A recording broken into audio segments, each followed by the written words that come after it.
Good evening, visitors. Welcome to the library. I stepped away for a second. Little phone messages. Many phone messages. That's good. Yeah, Blue Sky is being active. Thought Blue Sky was quieting down a little bit. It's about time Twitter did something toxic again, I thought. So hopefully that can help out that way. Let's see. Today it was. I'm happy to announce no major disasters happened at work. Very happy about that. Even got freaking out. Yeah, some certificates updated. If you've ever happened to work with certificates, you may know some of that pain. That is pain. That is much pain. It's there's a couple that were coming due end of this week, which I was going to do last week, but then we had that little explosion, so now it's kind of like starting to worry a little bit that I wouldn't be able to get there in time, and then we would lose, half of our VPN gateways. But it worked out, so we are happy. We are happy as well. I have more of those to do. Apparently, some other ones are also coming up due. I hate certificates. I love encryption. I hate certificates. So that's gonna have to get sorted out eventually. But I have so much other stuff to do at work. So much stuff to catch up on. That's what happens when you take effectively 2 weeks off. Leave one of those weeks of training. Basically, 2 weeks not working at work, and then have an incident. A lot of work gets built up because no one else is doing my job, and then you get to do it all when you come back. Do it all when you come back. Good times. Good times. Speaking of good times, we've also been having a great time with Space Marines 2. That's like, I'm having a blast in that game again. It's just a lot of fun. I ended up, after last stream, going back in and sort of like looking at all the classes, organizing things, looking for any weapons that I have left over. I only had a little bit on the Inferno pistol to do, so I just hopped into a match with the heavy and got that topped up. So I have all the weapons, sans the heroics, all the weapons maxed out for XP, all of the purchasable things. So I got the rest of the DLC. I went in and I spent my requisition and on getting some more of that. Then I went and sold the armory data. I don't need those anymore because I maxed out all the weapons. Sold those off in stages because you can only have a maximum of 2,000 requisition at one time. Went through a couple phases that I ended up buying unlocking all of the DLC, all the armor coats and armor pieces and colors and all that whatnot, as well as all the items in the shop that you can purchase with requisition as opposed to accolades. So what that means is I'm at a point where I need to start working on my prestige my prestige classes. So we're gonna have to level all 6 classes 3 more times each. So what's that? 6 and 3. What's that? That's like 18. And then if we're looking at like 10 matches a piece, so like we're looking at like 180 matches. That's super rough math. I have no idea if it takes 10 ruthless matches to get to level 25 each time. I know if I do one, you're looking at like one ruthless match will get you to like level 5 or 6 right away. I think it's quite a bit. And then I do remember when I was first leveling up, although I wasn't doing ruthless right from the very beginning. Obviously, you need your weapons max for that at the very least, right? You want to be at least a little courteous to the people you are leaning on afterwards.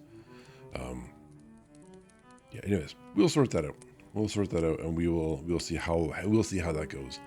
I'll have to become good at playing all the classes, including Assault. So what we might do next time we play games is I might just do a bunch of maps with Assault and get used to Assault again. I might abandon the Thunderhammer in the interest of being successful. Yeah, we will have to see. The Power Fist seems like such a magnificent tool to use at the moment. I wonder how long they'll keep it this powerful. I will not be surprised if that gets a nerf, to be freaking honest. To be flippin' honest. But yeah, that's game time. That's not why we're here tonight. The last time we finished Dracula. And I think I did a bit of a reaction for the whole book after the fact. It's no secret by now, I did not like the format. Um, the sexism of the time comes through. That bothered me in quite a few places. Um, but what do you call it? It's a product of its time, right? That's not going to change. There's no one to complain to, and there's no news article that can get the language updated, etc. ad nauseum. Uh, just as annoying, of course, was some of the ways the character spoke, including Van Helsing. Like he's not fun to read, but more so than some of the the more salt of the earth characters, right? Some of the well, from the book's point of view, probably the common folk, the plebeians, the dirty masses. Compared to Frankenstein, I think I enjoyed Frankenstein more. I think there was a more interesting character development of the monster. I enjoyed watching how the creature evolves over time. I loved how they presented his mind as a blank slate, as though he were a baby, and how he interpreted his environment. Victor's an asshole. That's another matter. Like from one male author to one female author. Oh yeah, of course. Mary would obviously not be a male. Well, not necessarily obvious. If Mary were a hobbit, might be a boy. I think that's how that works. Yeah, Mary's a boy name if you're a hobbit. Much more insightful character, I think, in Frankenstein's creature, and Victor Frankenstein represents a very. They're all the rich people. In both stories, the so-called protagonist or good guy or the point of view we follow in any event, they're rich. They're nobles. They're important people. Because obviously, someone who shines your boots can't do important things. Wiggle my eyebrows. Like wiggling your eyebrows, indeed, too. That, too. Only nobles can do that. I must be noble and important. But, yeah. No, like, if they're products of a similar time, I think they now there's like a single, that's a single sample point from each perspective too, right? There's one girl making one story, one boy making one story. But it is an interesting perspective on what was important to talk about with respect to how the characters were described.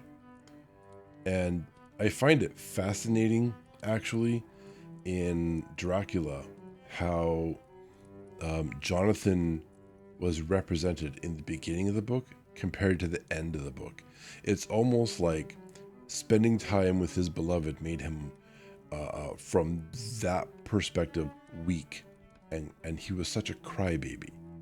In the beginning of the book, he was trapped like an animal. He knew he was in grave danger, but he did things anyways. He acted. He had a backbone, you might say.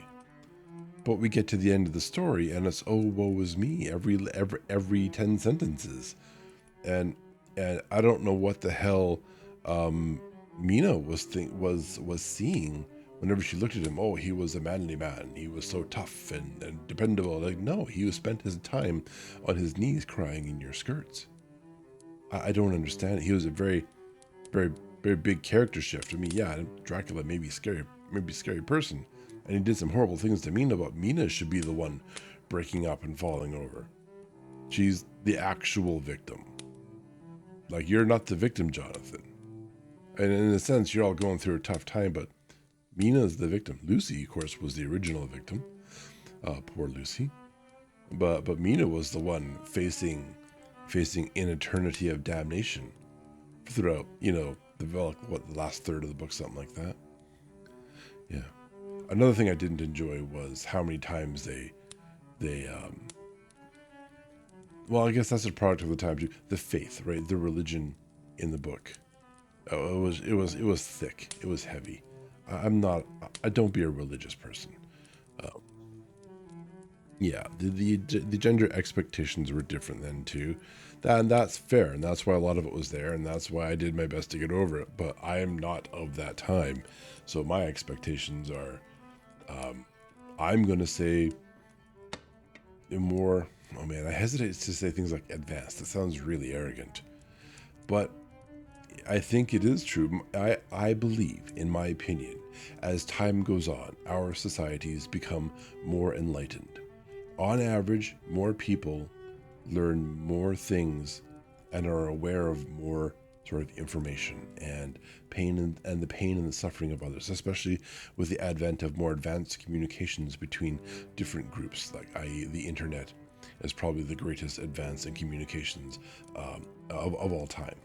On top of, on the shoulders of everything else, right? Telegram, radio, TV, broadcasts, and then the internet. And it has definitely created a global village, if you will. Certainly into many places. Not everywhere. Not everywhere. We need to work on that.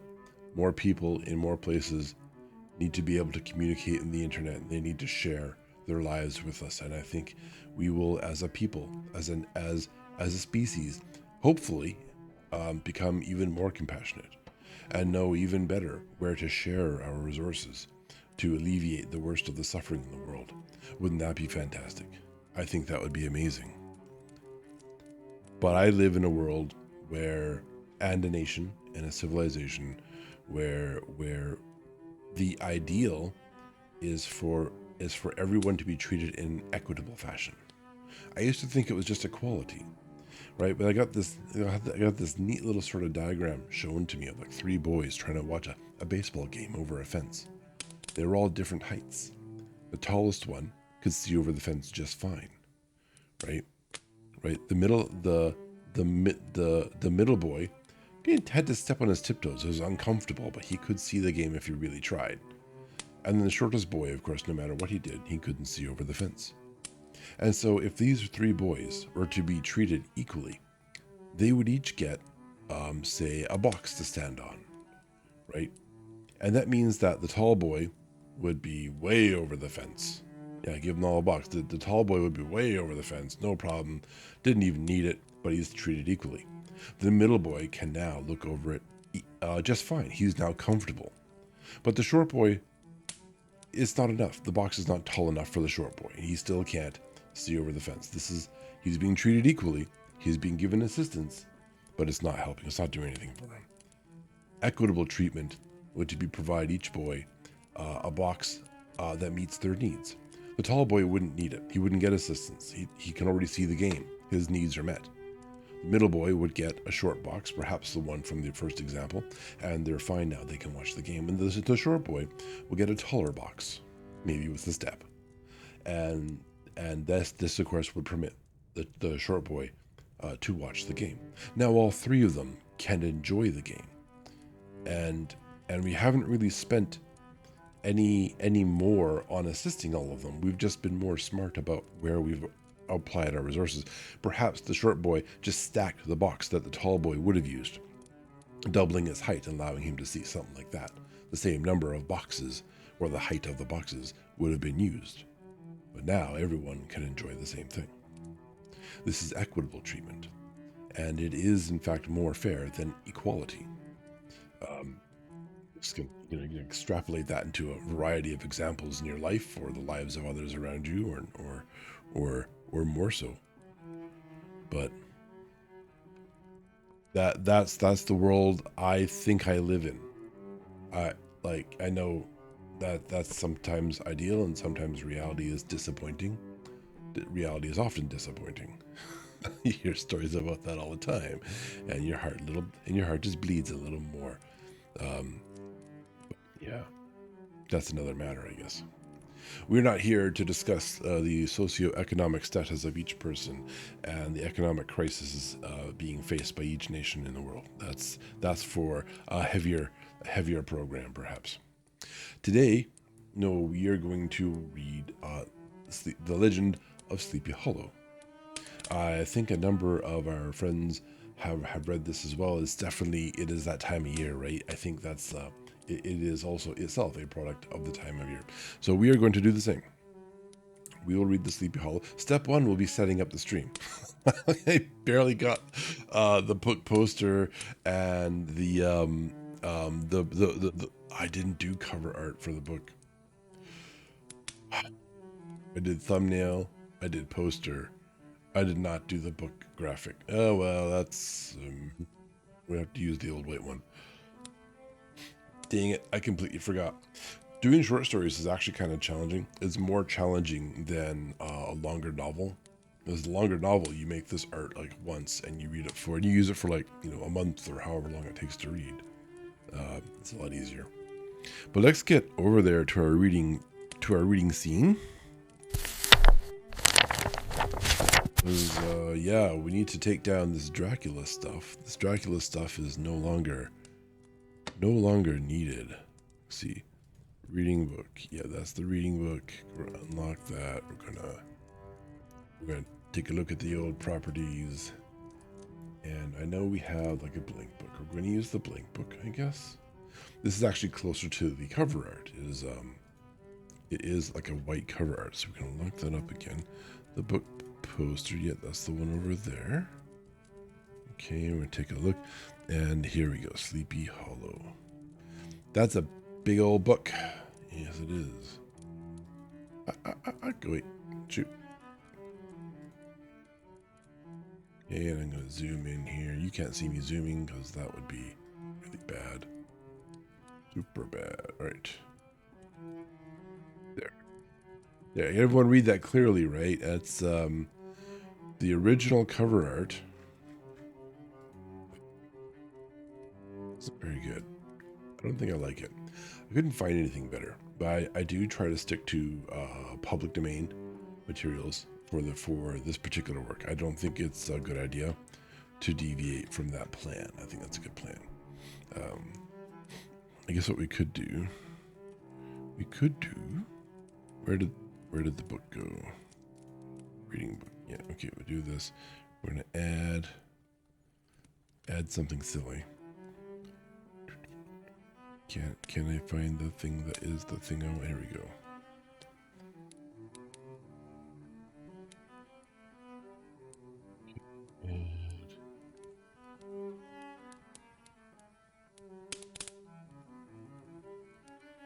Stop how you spell those words. Okay.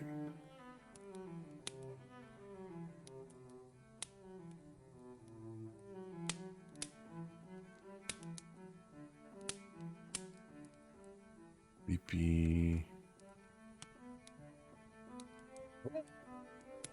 Okay. We will make this super not this big. Super not that small. Okay, we do this. And put this here. Maybe change the color. There we go. Yeah, it's the wrong color for that. That won't work. We'll just make that black, right? We'll just make that black. There we go. God, that still looks like garbage. Let's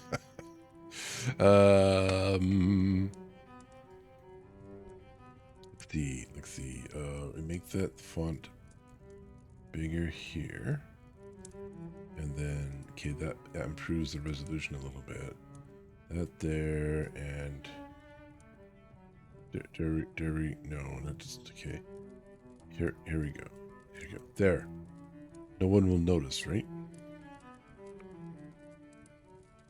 Okay, reading. Could just move that order of purposes here. There.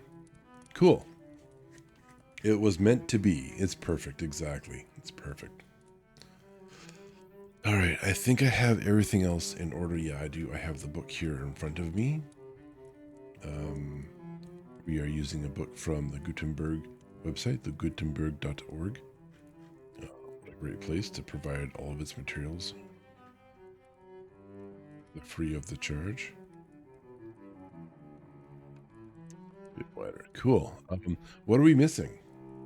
What are we missing? I think we got the poster. We have that. I even did stream details beforehand. I did the social medias. I did the things and the stuff. Okay, we need a throat spray. And like I'm seeing like on my phone's here on a stand. I see that Bluetooth has a notification. I'm thinking like, should I look at my social media? Should I go doom scrolling? It's not really doom scrolling with Bluetooth. And by Bluetooth, I mean blue sky. Yeah, take that. All right, does this thing even have chapters, I wonder? We'll see how far we get with this book. If we finish early, I might just play games. But if I don't, it might be 2 streams. But it's likely to be a 1 stream. I thought it would be a bit longer than I first thought, but here we are. And we'll make do. Cool. Let's get started. The Legend of a Sleepy Hollow by Washington Irving. Irving. Found among the papers of the late Diedrich Knickerbocker. A pleasing land of drowsy head it was, of dreams that wave before the half-shut eye, and of gay castles in the clouds that pass, forever flushing around a summer sky. Castle of Indolence. In the bosom of one of those spacious coves which indent the eastern shore of the Hudson, at that broad expanse of the river denominated by the ancient Dutch navigators the Tappan Zee, and where they always prudently shortened sail and implored the protection of St. Nicholas when they crossed, there lies a small market town or rural port, which by some is called Greensburg, but which is more generally and properly known by the name of Tarrytown. This name was given, we are told, in former days by the good housewives of the adjacent country, from the inveterate propensity of their husbands to linger about the village tavern on market days. Oh, they tarry. Be that as it may, I do not vouch for the fact, but merely advert to it. He's advertising it. Oh, okay. I do not vouch for the fact, but merely advert to it for the sake of being precise and authentic. Not far from this village, perhaps about 2 miles, there is a little valley, or rather lap of land among high hills, which is one of the quietest places in the whole world. A small brook glides through it, with just a murmur enough to lull one to repose, and the occasional whistle of a quail or tapping of a woodpecker is almost the only sound that ever breaks in upon the uniform tranquility. I already like this book way more. The grammar's mostly what I'm familiar with. Fine. There we go. See how bad it looks on this one. How does my model look at this?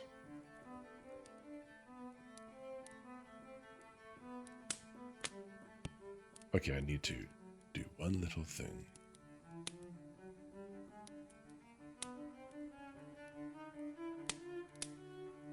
I think that's a bit better. All right. I lean back so my head tilts a little bit. Pitches, I suppose. I recollect that when a stripling, my first exploit in squirrel shooting was in a grove of tall walnut trees that shades one side of the valley. I had wandered into it at noontime, when all nature is peculiarly quiet, and was startled by the roar of my own gun, as it broke the Sabbath stillness around, and I was prolonged and reverberated by the angry echoes. Okay, now I'm hitting it. I had wandered into it at noontime, when all nature is peculiarly quiet, and was startled by the roar of my own gun, as it broke the Sabbath stillness around, and was prolonged and reverberated by the angry echoes. Okay, that makes more sense now. If ever I should wish for a retreat, whither I might steal from the world and its distractions, and dream quietly away in the remnant of a troubled life, I know of none more promising than this little valley.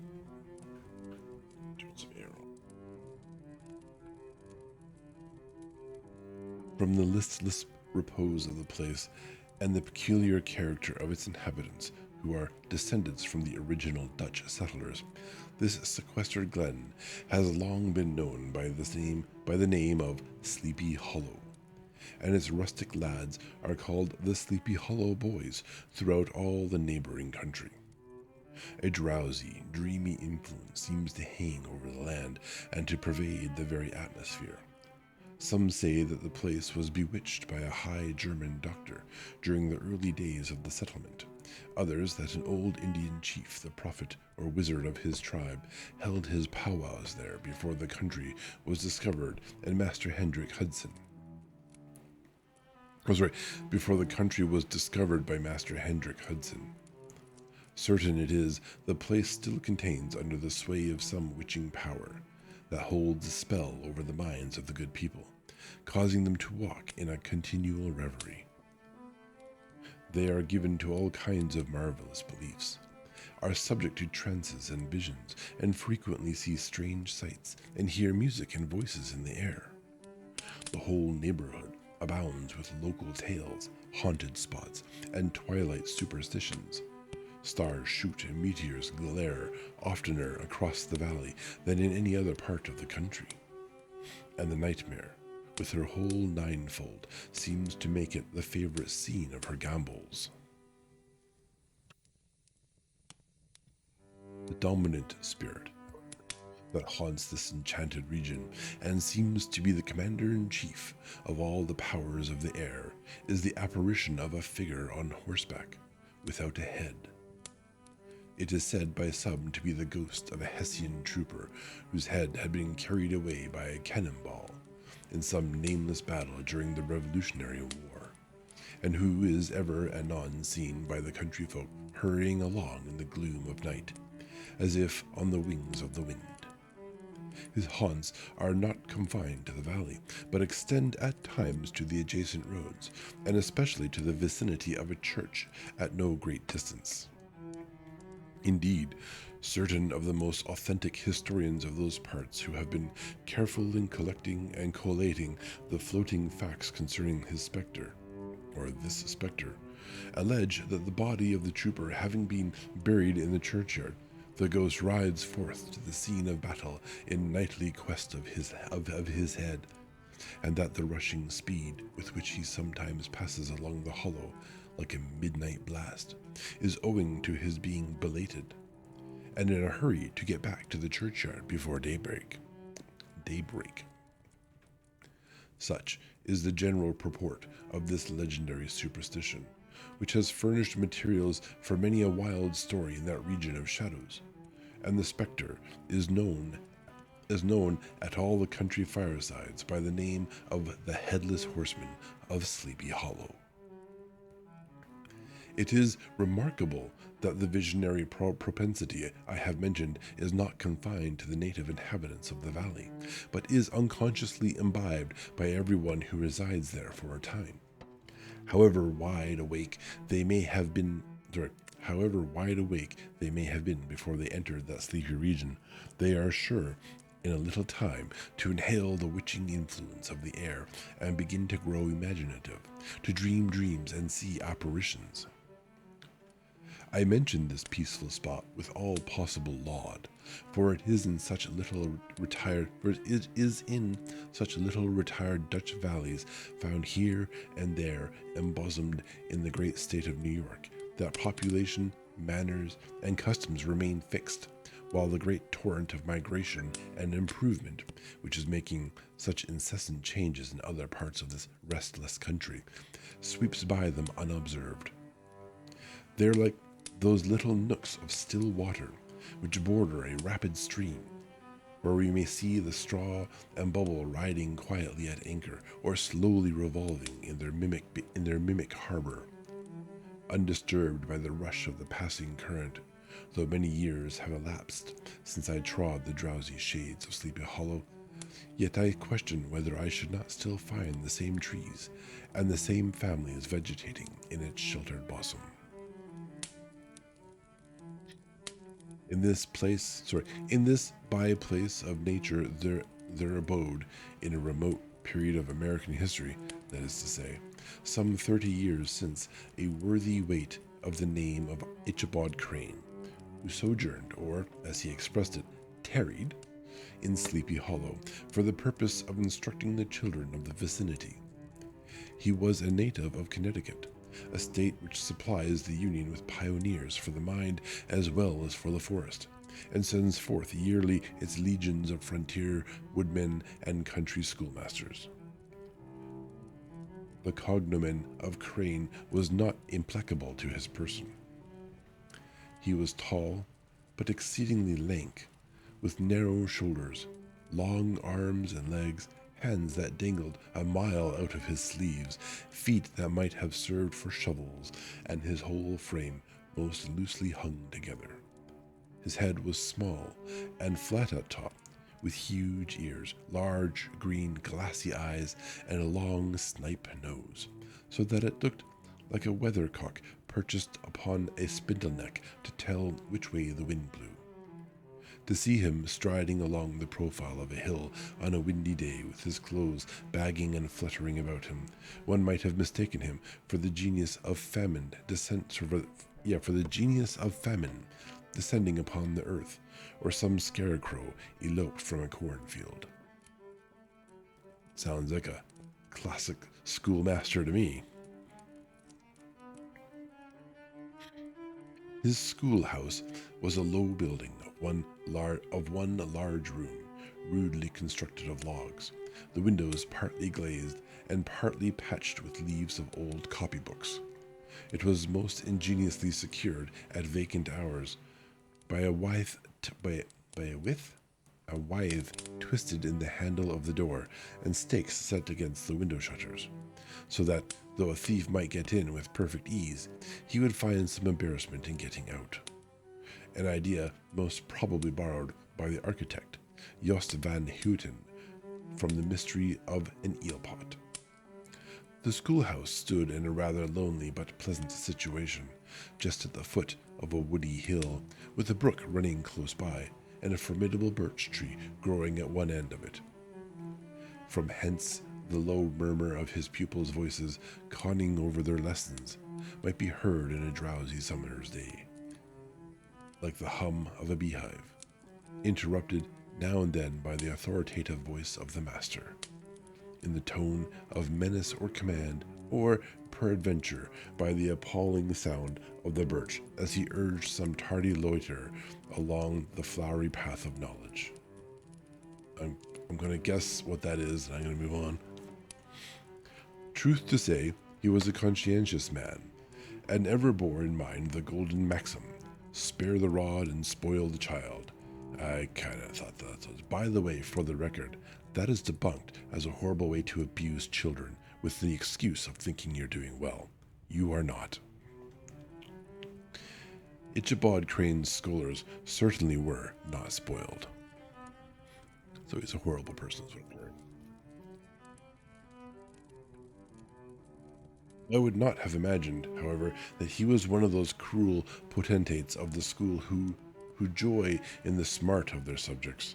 On the contrary, he administered justice with discrimination rather than severity, taking the burden off the backs of the weak and laying it on those of the strong.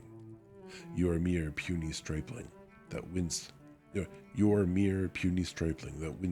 the least flourish of the rod was passed by with indulgence, but the claims of justice were satisfied by inflicting a double portion on some little tough, wrong-headed, broad-skirted Dutch urchin who skulked and swelled and grew dogged and sullen beneath the birch. All this he called doing his duty by their parents, and he never inflicted a chastisement without following it by the assurance so consolatory to the smarting urchin that he would remember it and thank him for it the longest day he had to live. Yeah, that's called justification, and is also wrong.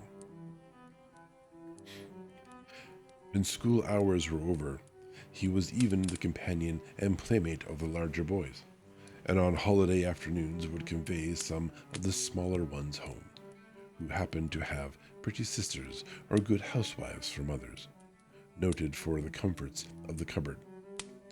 Indeed, it behooved him to keep on good terms with his pupils.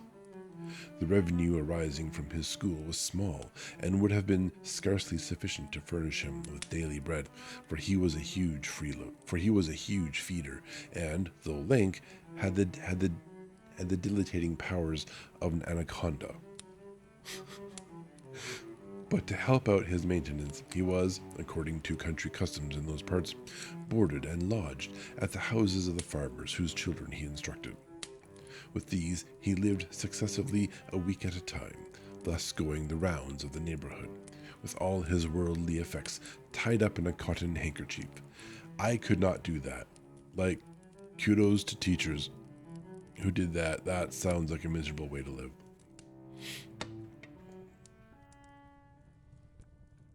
That all this might not be too onerous on the purses of his rustic patrons, who are apt to consider the cost of schooling a grievous burden, and schoolmasters as mere drones, he had various ways of rendering himself both useful and agreeable.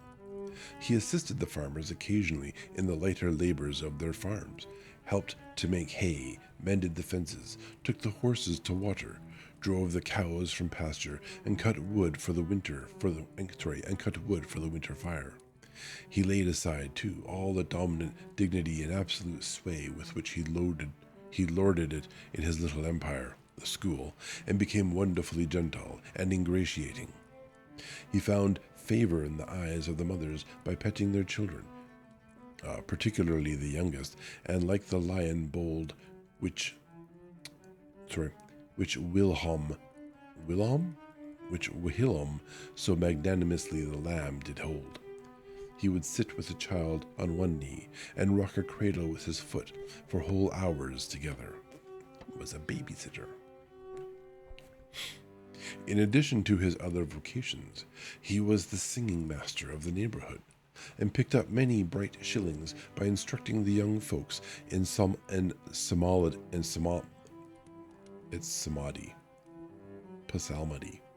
So it's psalm and then adi, samadhi. It's singing psalms like just wow. That's samality. It's not liddy. It's samadhi. Samality.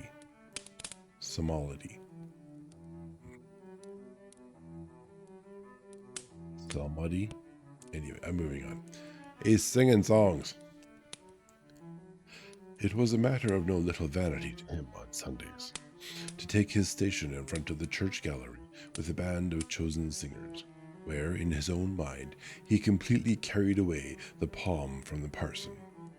Certain it is, his voice resounded far above all the rest of the congregation, and there are peculiar quivers still to be heard in that church, and which may even be heard half a mile off, quite to the opposite side of Mill Pond, on a still Sunday morning, which are said to be legitimately descended from the nose of Ichiban Crane. Thus, by divers little makeshifts in that ingenious way which is commonly denominated by hook and by crook, the worthy pedagogue not on tolerably enough, and was thought by all who understood nothing of the labor of headwork to have a wonderfully easy life of it. Good. No, we're not making a short out of that. Dear Lord. Just saw that. Maybe. That was a fight. A fight to say a word that another word that doesn't exist, right? We're also canceling that word. I think that's a good idea. Yeah. Good idea. Let's cancel that word as well. I don't think I want to sit that far back. We're going to sit like this for a minute. Right?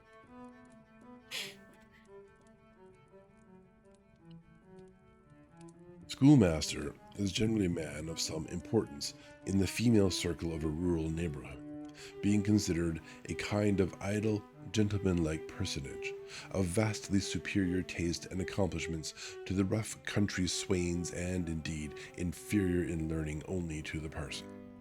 His appearance, therefore, is apt to occasion some little stir at the tea table of a farmhouse, and the addition of a supernumerary dish of cakes or sweetmeats, or, peradventure, the parade of a silver teapot.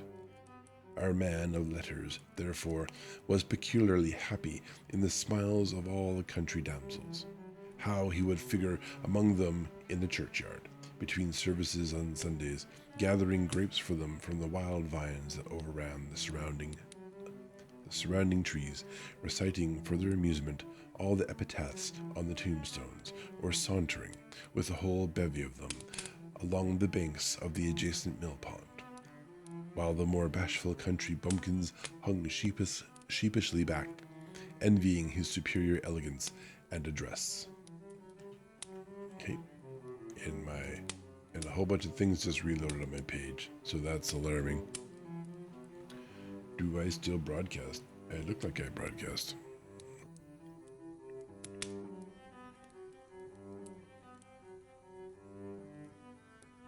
Ending with I'm moving on. Yeah.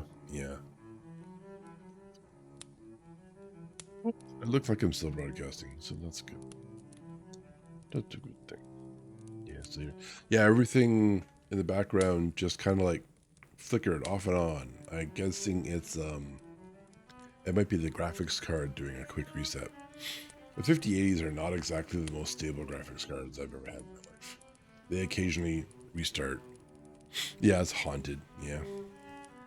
That's probably it. There we go. All the country bumpkins are intimidated by his superior elegance and address. Far cry from what will happen when college football becomes regular. From his half itinerant life, also, he was that's an odd place for also. He was a kind of traveling gazette, carrying the whole budget of local gossip from house to house, so that his appearance was always greeted with satisfaction. He was, moreover, esteemed by the women as a man of great erudition. Okay, that's can we say education? For he had read several books quite through, and was a perfect master of Cotton Mather's History of New England Witchcraft, in which, by the way, he most firmly and potently believed.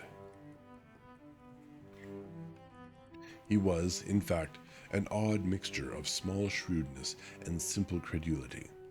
His appetite for the marvelous and his powers of digesting it were equally extraordinary, and both had been increased by his residence in the spellbound region. No tale was too gross or monstrous for his capacious swallow. It was often his delight, after his school was dismissed in the afternoon, to stretch himself on the rich bed of clover bordering the little brook that whimpered by his schoolhouse, and there con over old Mather's direful tales, until the gathering dusk of evening made the printed page a mere mist before his eyes. Then, as he wended his way by swamp and stream and awful woodland to the farmhouse where he happened to be quartered, every sound of nature, and at that witching hour, fluttered his excited imagination. The moan of the whip-poor-will from the hillside, the boding cry of the tree-toad, that harbinger of storm, the dreary hooting of the screeching owl, or the sudden rustling of in the thicket of birds frightened from their roost. The fireflies, too, which sparkled most vividly in the darkest places, now and then startled him, as one of uncommon brightness would stream across his path, and if, by chance, a huge blockhead of a beetle came winging his blundering flight against him, the poor varlet was ready to give up the ghost, with the idea that he was struck with a witch's token. His only resource on such occasions, either to drown thought or drive away evil spirits, was to sing psalms, tunes, and the good people of Sleepy Hollow, as they sat by their doors of an evening, were often filled with awe at hearing his nasal melody, in linked sweetness long drawn out, floating from the distant hill or along the dusky road. I can't tell if he's saying that he's got a good voice or a bad voice. Maybe he thinks he's got a good voice. Typically, people don't describe nasally voices as good singing voices, as far as I'm aware. I could be wrong. Another of his sources of fearful pleasure was to pass along winter evenings with the old Dutch wives, as they sat spinning by the fire with a row of apples roasting and spluttering along the hearth, and listened to their marvelous tales of ghosts and goblins, and haunted fields, and haunted brooks, and haunted bridges, and haunted houses, and particularly of the headless horseman, or galloping Hessian of the Hollow, as they sometimes called him. His he would delight them equally by his anecdotes of witchcraft, and of the direful omens and the portentous sights and sounds in the air which prevailed in the earlier times of Connecticut, and would frighten them woefully with speculations upon comets and shooting stars, and with the alarming fact that the world did absolutely turn round, and that they were half the time topsy-turvy. I mean, you're still in the same north, you're still in the same hemisphere.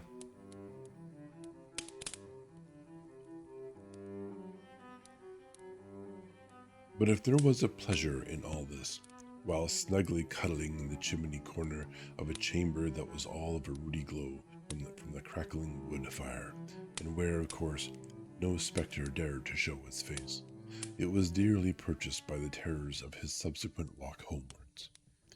What fearful shapes and shadows beset his path amidst the dim and ghastly glare of a snowy night! With what wistful look did he eye every trembling ray of light streaming across the waste fields of some distant window!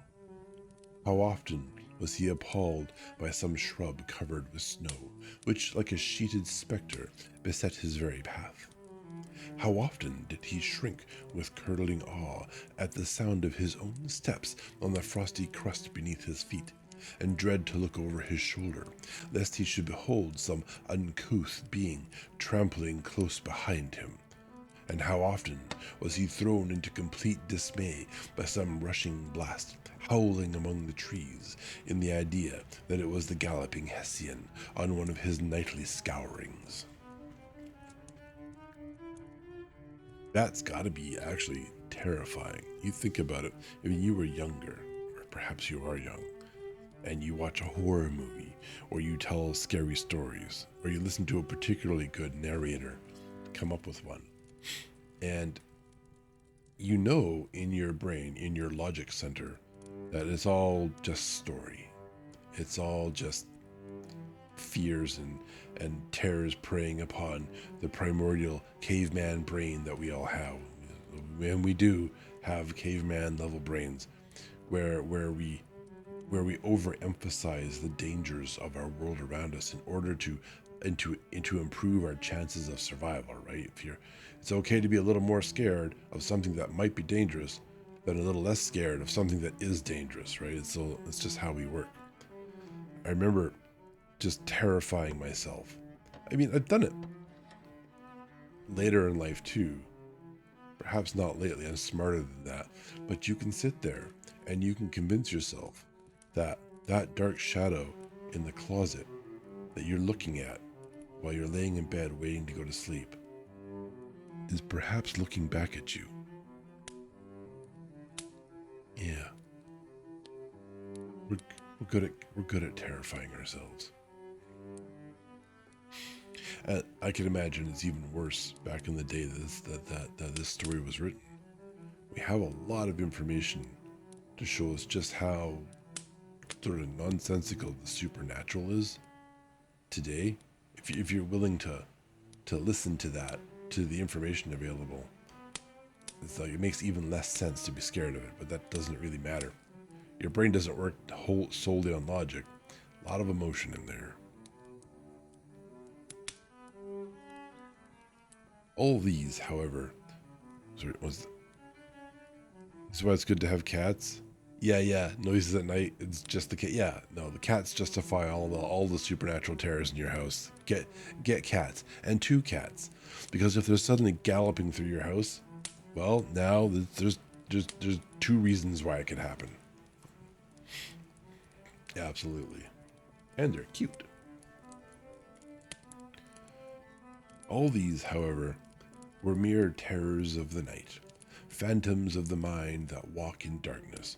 And though he had seen many specters in his time and been more than once beset by Satan in divers shapes, in his lonely perambulations, yet daylight put an end to all these evils, and he would have passed a pleasant life of it, in spite of the devil and all his works, if his path had not been crossed by a being that causes more perplexity to mortal man than ghosts, goblins, and the whole race of witches put together, and that was a woman.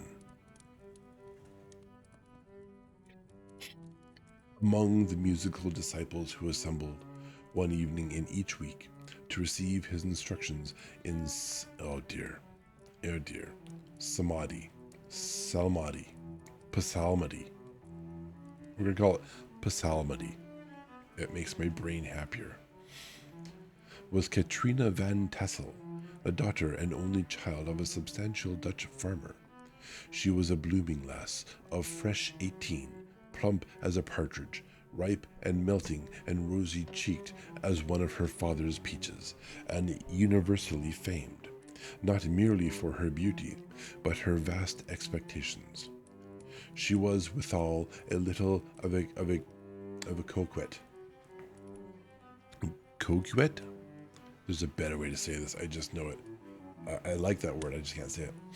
As might be perceived even in her dress, which was a mixture of ancient and modern fashions, as most suited to set off her charms. She wore the ornaments of pure yellow gold, which her great-great-grandmother had brought over from Sardam, the tempting stomacher of the olden time, and the withal of a provokingly short petticoat, to display the prettiest foot and ankle in the country round. Coquette, that's it. It's just coquette. It's like Coquette, and you give me two syllables with 5 letters. That is called disappointment. Coquette. I want to make it more than what it is. Coquette. Coquette? French monkeys. Speak English, France. God damn it. Ichabod Crane had a soft and foolish heart towards the sex, and it is not to be wondered at that so tempting a morsel soon found favor in his eyes. With those ankles, more especially after he had visited her in her paternal mansion.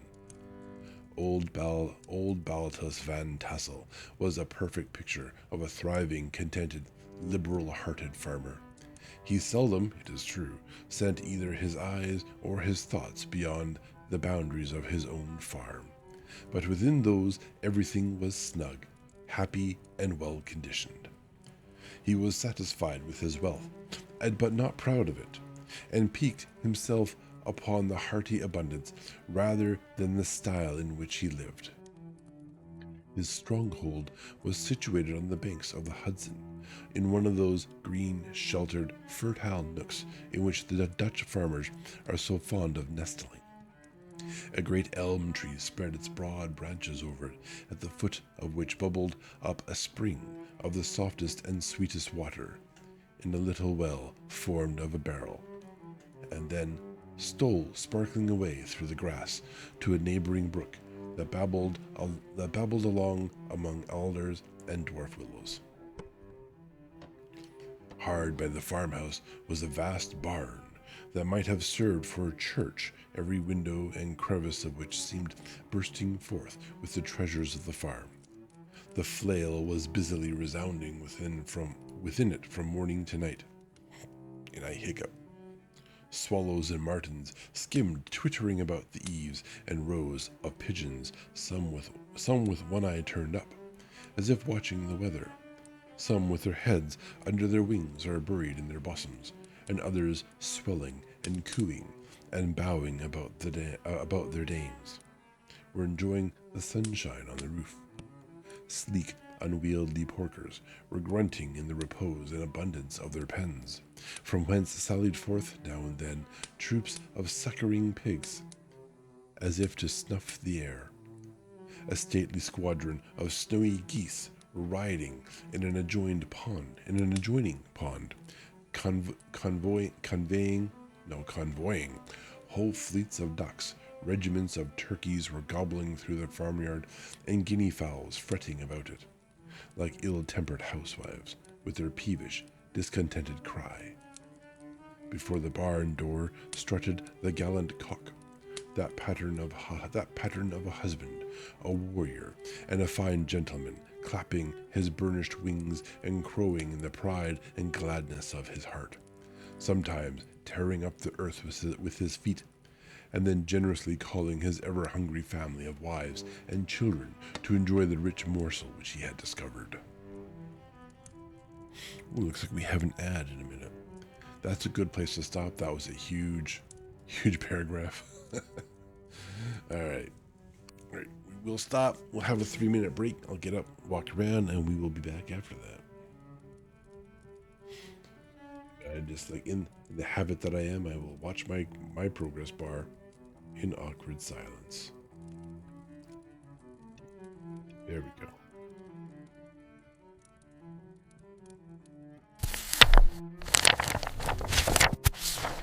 You know, did Seribot give us a silly fact at the start of the stream? Not the joke.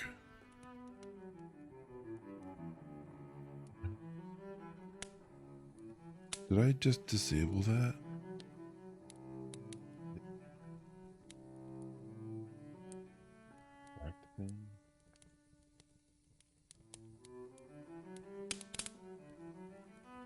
No.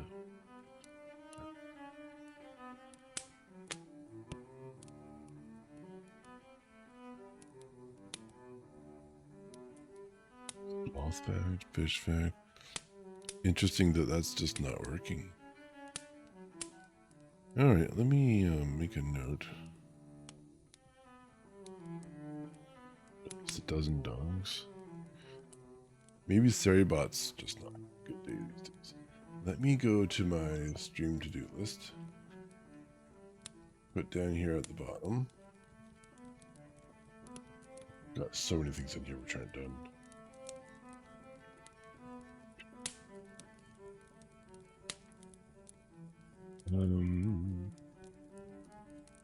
Double check animal fact get streamer bot.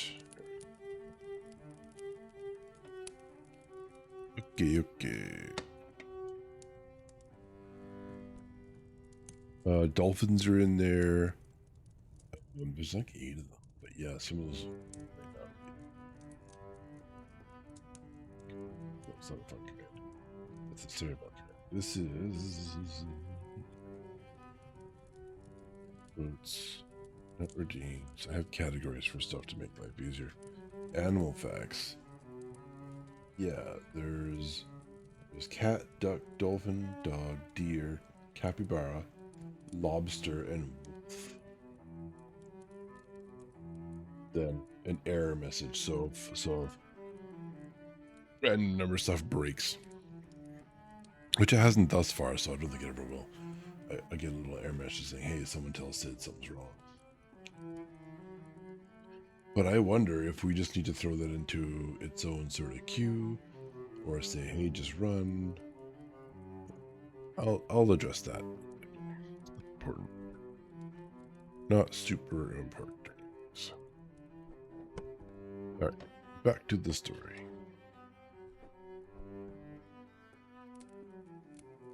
The pedagogue's mouth watered as he looked upon this sumptuous promise of luxurious winter fare.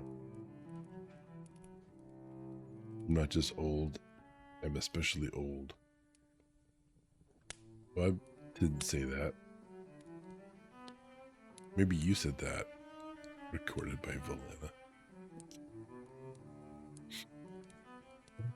That's right. I think I adjusted the quote to say recorded by the user who made the quote.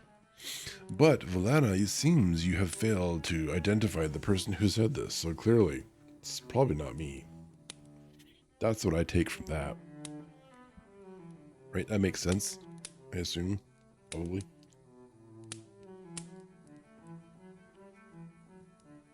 I think I'm really getting used to that throat spray.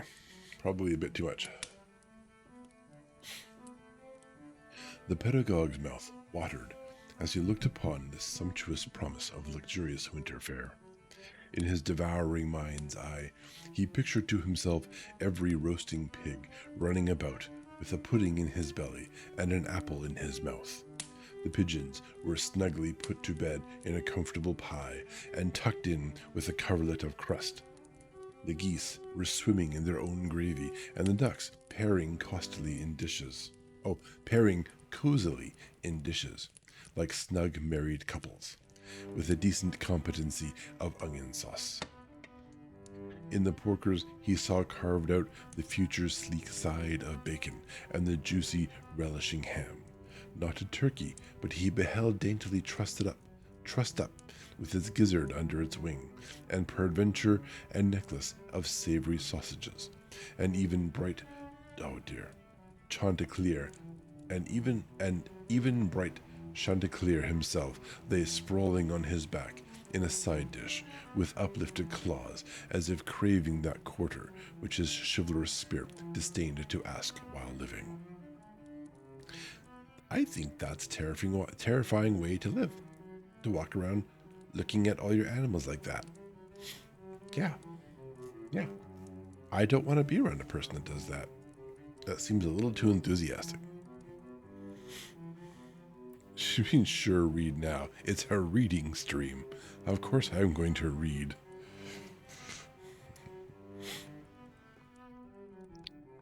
As the enraptured Ichabod fancied all this, and as he rolled his great green eyes over the fat meadowlands, the rich fields of wheat, of rye, of buckwheat, and Indian corn, and the orchards burdened with ruddy fruit, which surrounded the warm tenement of Van Tassel, his heart yearned after the damsel who was to inherit these domains, and his imagination expanded with the idea how they might be readily turned into cash, and the money invested in immense tracts of wild land, and shingle palaces in the wilderness.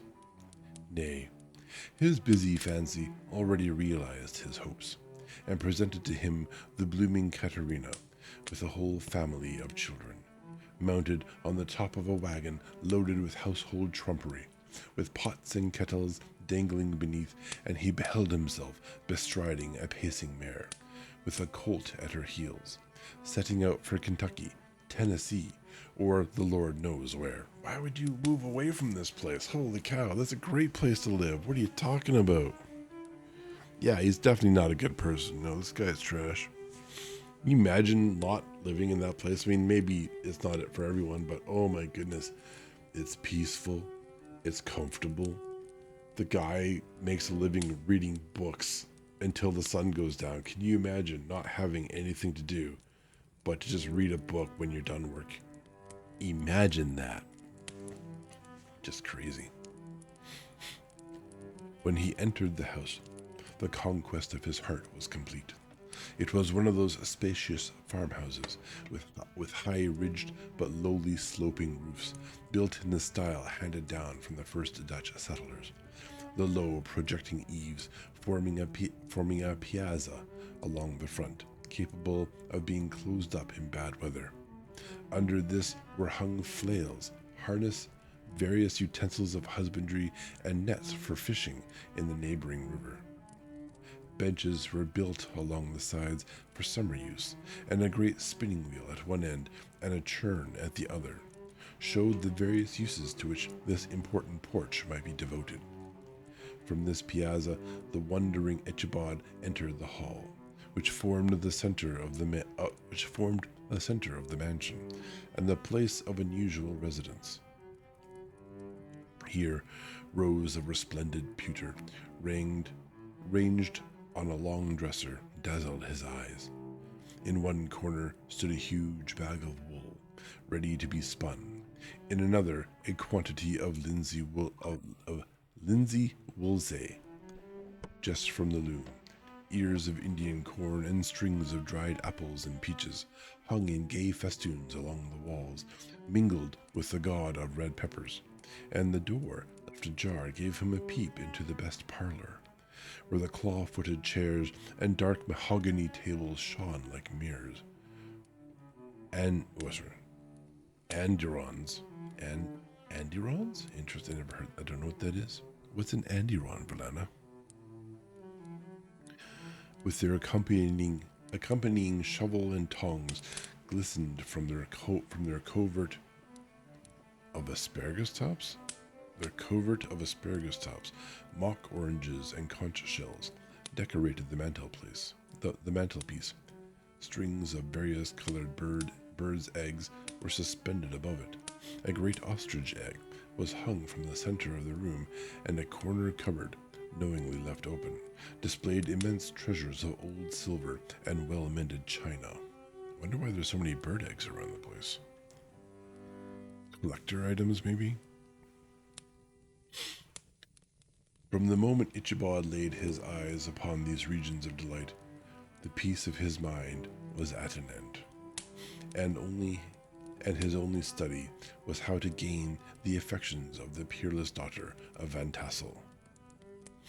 In this enterprise, however, he had more real difficulties than generally fell to the lot of a knight-errant of yore, who seldom had anything but giants, enchanters, fiery dragons, and such like easily conquered adversaries to contend with, and had to make his way merely through gates of iron and brass and walls of adamant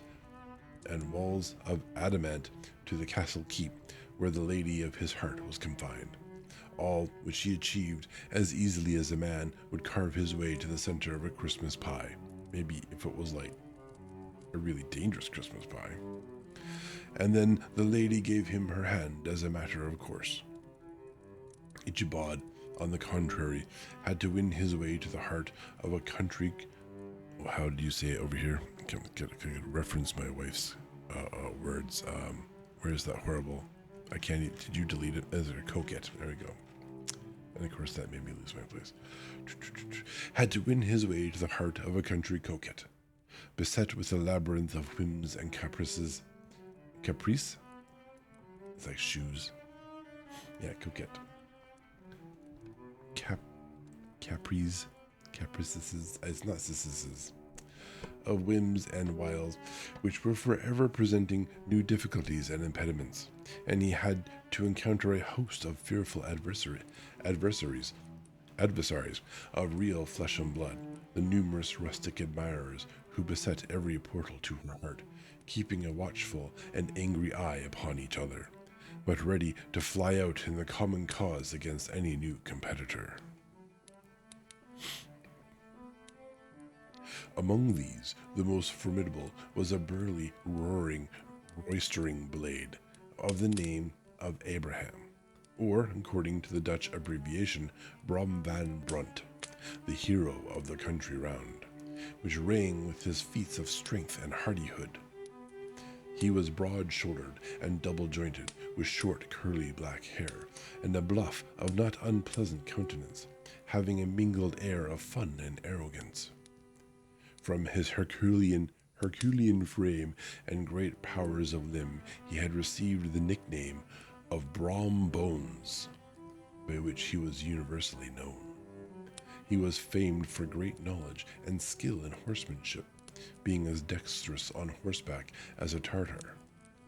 He was foremost at all races and cockfights, and with the ascendancy which bodily strength always acquires in rustic life, was the umpire in all disputes, settling his hat on one side and giving his decisions with an air and tone that admitted of no gainsay or appeal.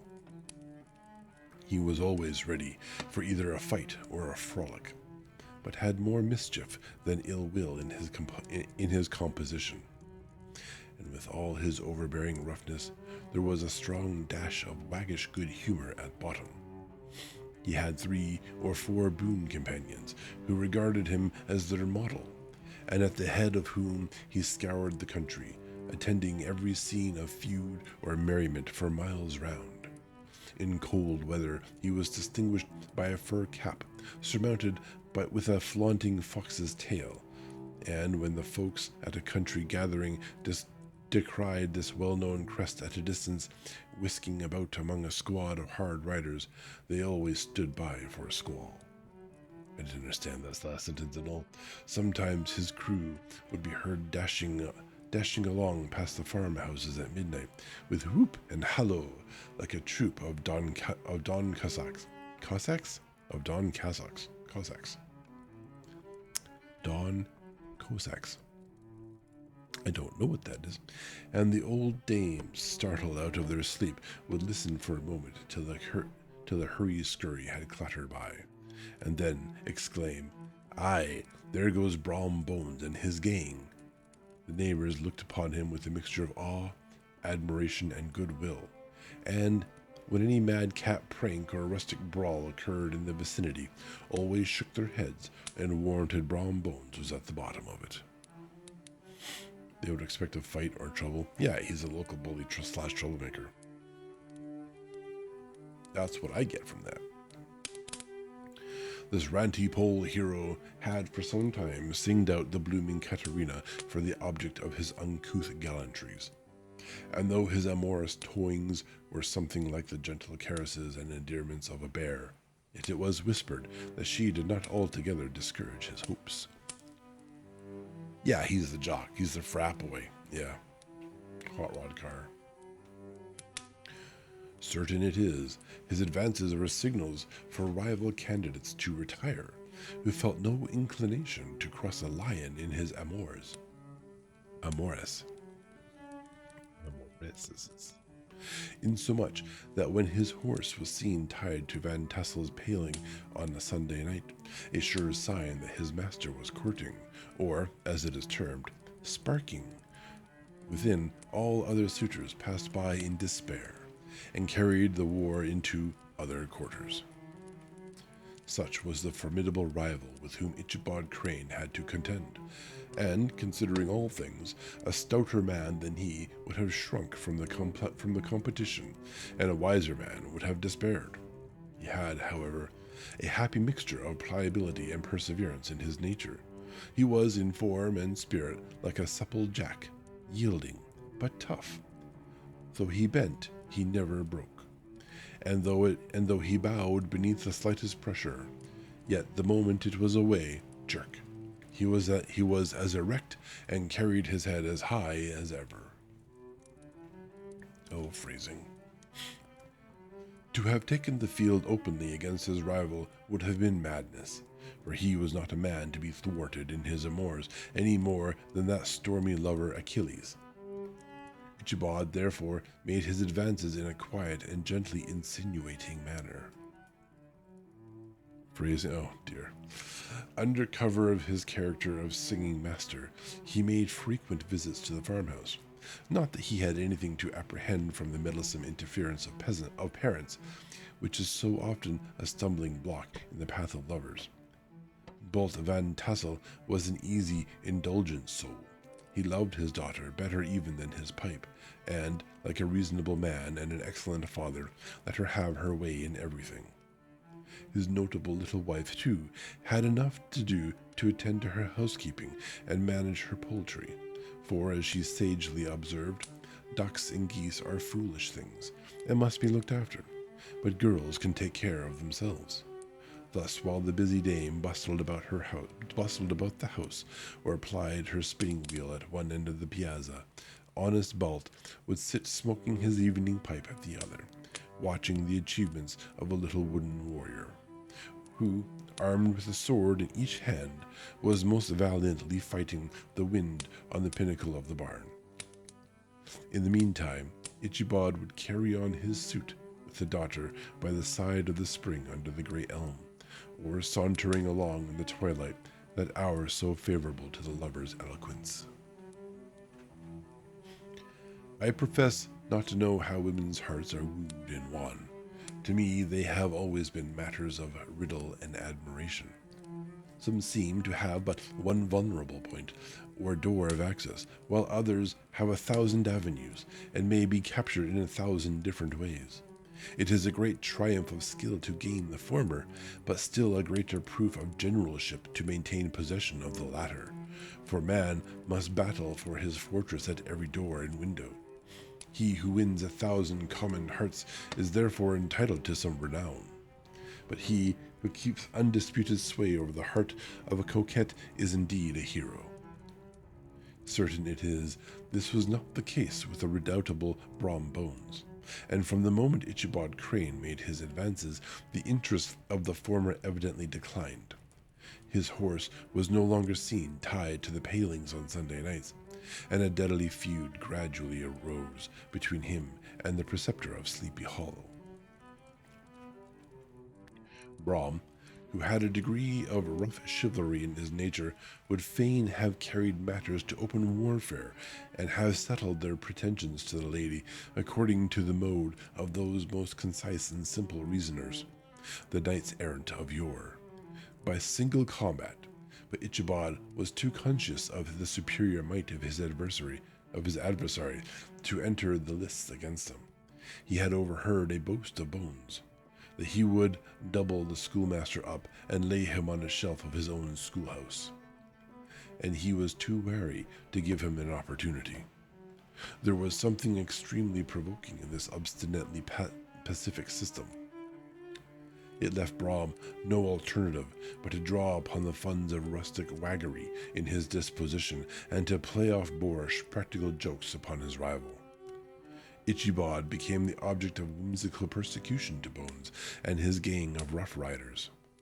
They harried his hitherto peaceful domains, smoked out his singing school by stopping up the chimney, broke into the schoolhouse at night in spite of its formidable fastenings of withen window stakes, and turned everything topsy-turvy, so that the poor schoolmaster began to think all the witches in the country held their meetings there. But what was still more annoying, Brom took all opportunities of turning him into ridicule and in presence of his mistress, and had a scoundrel dog whom he taught to whine in the most ludicrous manner, and introduced as a rival of Ichabod's to instruct her in oh dear, here we go. You know what? I'm going to put this into a search, and I'm gonna learn how to say this word, at least for as long as I'm reading this book. How to pronounce Control V. Here we go. Here's a YouTube video.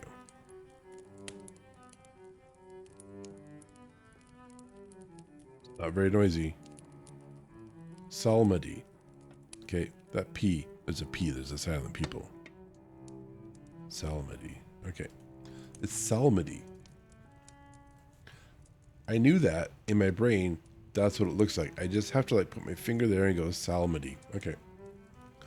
My brain keeps saying Psalms. And it's that S at the end of the M, which I think is just kind of like flipping my brain inside out whenever I try to say psalmody.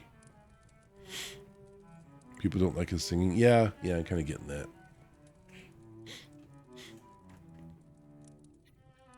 In this way, matters went on for some time, without producing any material effect on the relevant situations of the contending powers. On a fine autumnal afternoon, Ichabod, in a pensive mood, sat enthroned on the lofty stool from whence he usually watched all the concerns of his little literary realm. In his hand he swayed a ferule, that scepter of despotic power. The birch of justice reposed on 3 nails behind the throne, a constant terror to evildoers, while on the desk before him might be seen sundry contraband articles and prohibited weapons, detected upon the persons of idle urchins, such as half-munched apples, pop-guns, whirligigs, fly-cages, and whole legions of rampant little paper gamecocks. Apparently, there had been some appalling act of justice recently inflicted, for his scholars were all busily intent upon their books, or slyly whispering behind them with one eye kept upon the master. And a kind of buzzing stillness reigned throughout the schoolroom. It was suddenly interrupted by the appearance of a Negro in towel-cloth jacket and trousers, a round-crowned fragment of a hat, like the Cape of Mercury, and mounted on the back of a ragged, wild, half-broken colt, which he managed with a rope by way of halter. He came clattering up to the school door with an invitation to Ichibod to attend a merrymaking or quilting frolic to be held that evening at Mynheer Van Tassel's. Mynheer Van Tassel's, and having delivered his message with that air of importance and effort at fine language which a Negro is apt to display on petty embassies of the kind, he dashed over the brook, and was seen scampering away up the hollow, full of the importance and hurry of his mission. I don't like saying that word. It's not as bad as the N-word, but it's adjacent. Yeah, that's a me thing.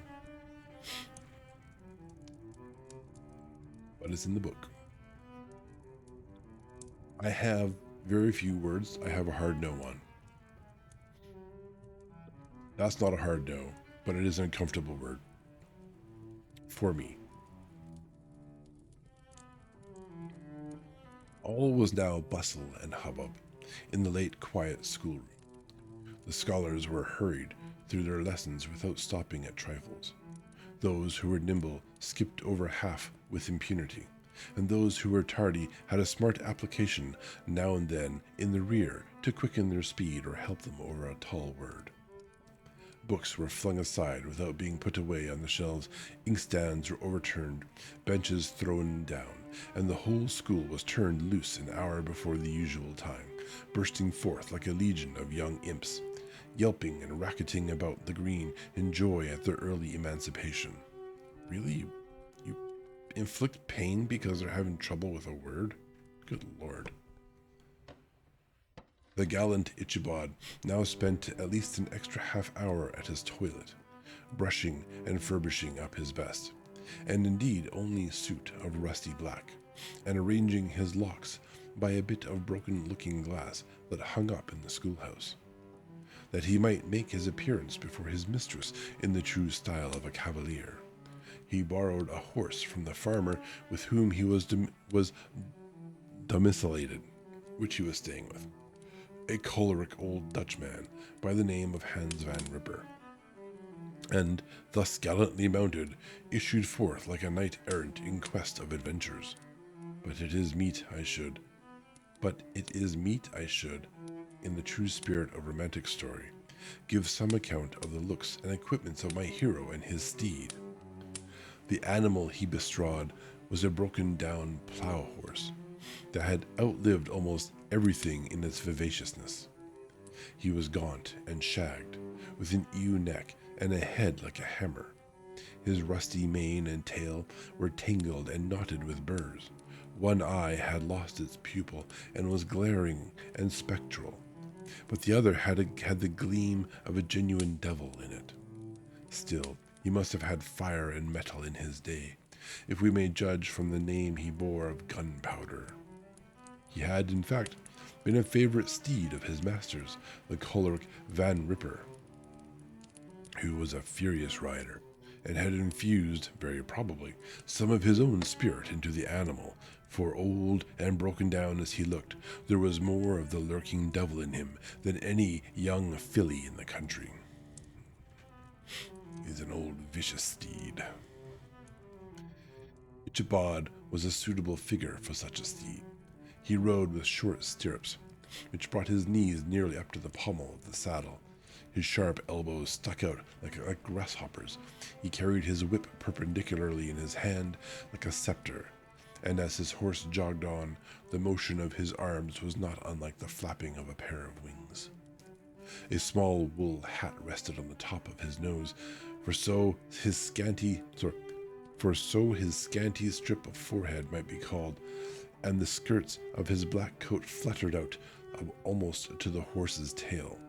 Such was the appearance of Ichabod and his steed as they shambled out of the gate of Hans Van Ripper, and it was altogether such an apparition as is seldom to be met with in broad daylight.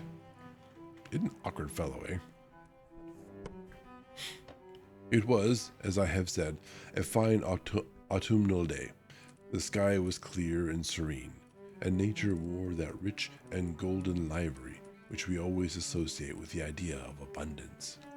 The forests had put on their sober brown and yellow, while some trees of the tender kind had been nipped by the frosts into brilliant dyes of orange, purple, and scarlet. Streaming files of wild ducks began to make their appearance high in the air. The bark of the squirrel might be heard from the groves of beech and hickory nuts, and the pensive whistle of the quail at intervals from the neighboring stubble field. Do squirrels bark? They squeak, don't they squeak?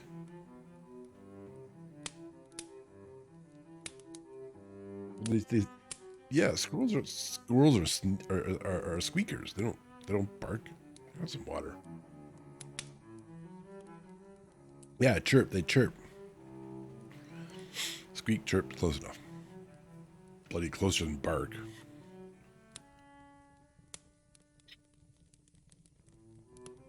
No, chirp doesn't sound barkish. What are you talking about? Chirp, chirp, bark, bark. Those not even the same letters.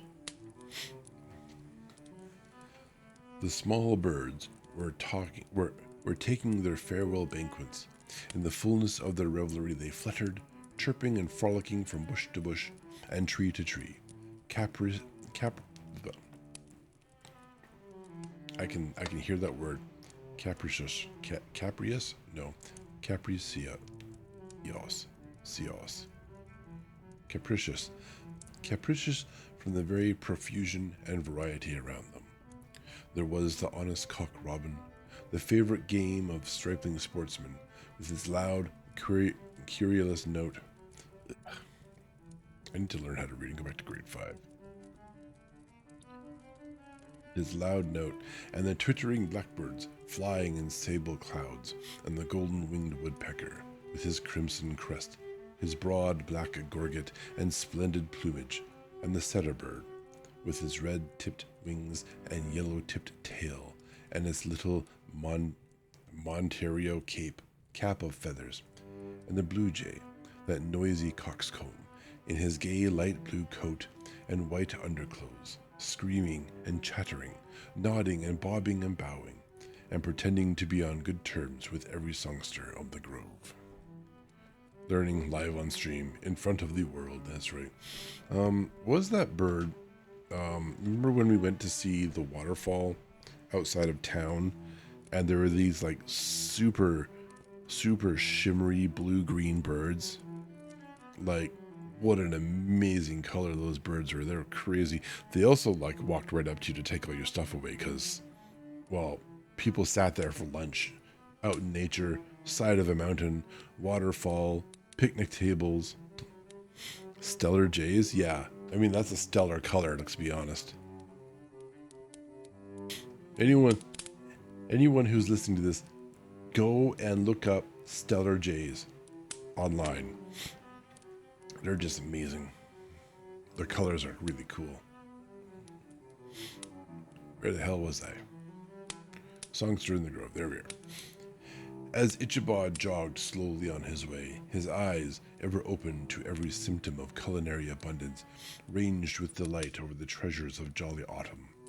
On all sides he beheld vast store of apples, some hanging in oppressive opulence on the trees, some gathered into baskets and barrels for the market, others heaped up in rich piles for the cider press. Farther on he beheld great fields of Indian corn, with its golden ears peeping from their leafy coverts, and holding out the promise of cakes and hasty pudding, and the yellow pumpkins lying beneath them, turning up their fair round bellies to the sun, and giving ample prospects of the most luxurious of pies, and anon he passed at the fragrant buckwheat fields breathing the odor of the beehive. And as he beheld them, soft anticipation stole over his mind of dainty slapjacks, well buttered and garnished with honey or treacle by the delicate little dimpled hand of Katrina Van Tassel. Thus, feeding his mind with many sweet thoughts and sugared suppositions, he journeyed along the sides of a range of hills which looked out upon some of the goodliest scenes of the mighty Hudson. The sun gradually wheeled his broad disk down in the west. The wide bosom of the Tapansee lay motionless and glassy, expecting that here and there a gentle undulation waved and prolonged the blue shadow of the distant mountain. A few amber clouds floated in the sky, without a breath of air to move them. The horizon was of a fine golden tint, changing gradually to a pure apple green, and from that into the deep blue of the mid-heaven. A slanting ray lingered on the woody crests of the precipices that overhung some parts of the river, giving greater depth to the dark gray and purple of their rocky sides. A sloop was loitering in the distance, dropping slowly down with the tide, her sail hanging uselessly against the mast, and as the reflection of the sky gleamed along the still water, it seemed as if the vessel was suspended in the air. Very descriptive.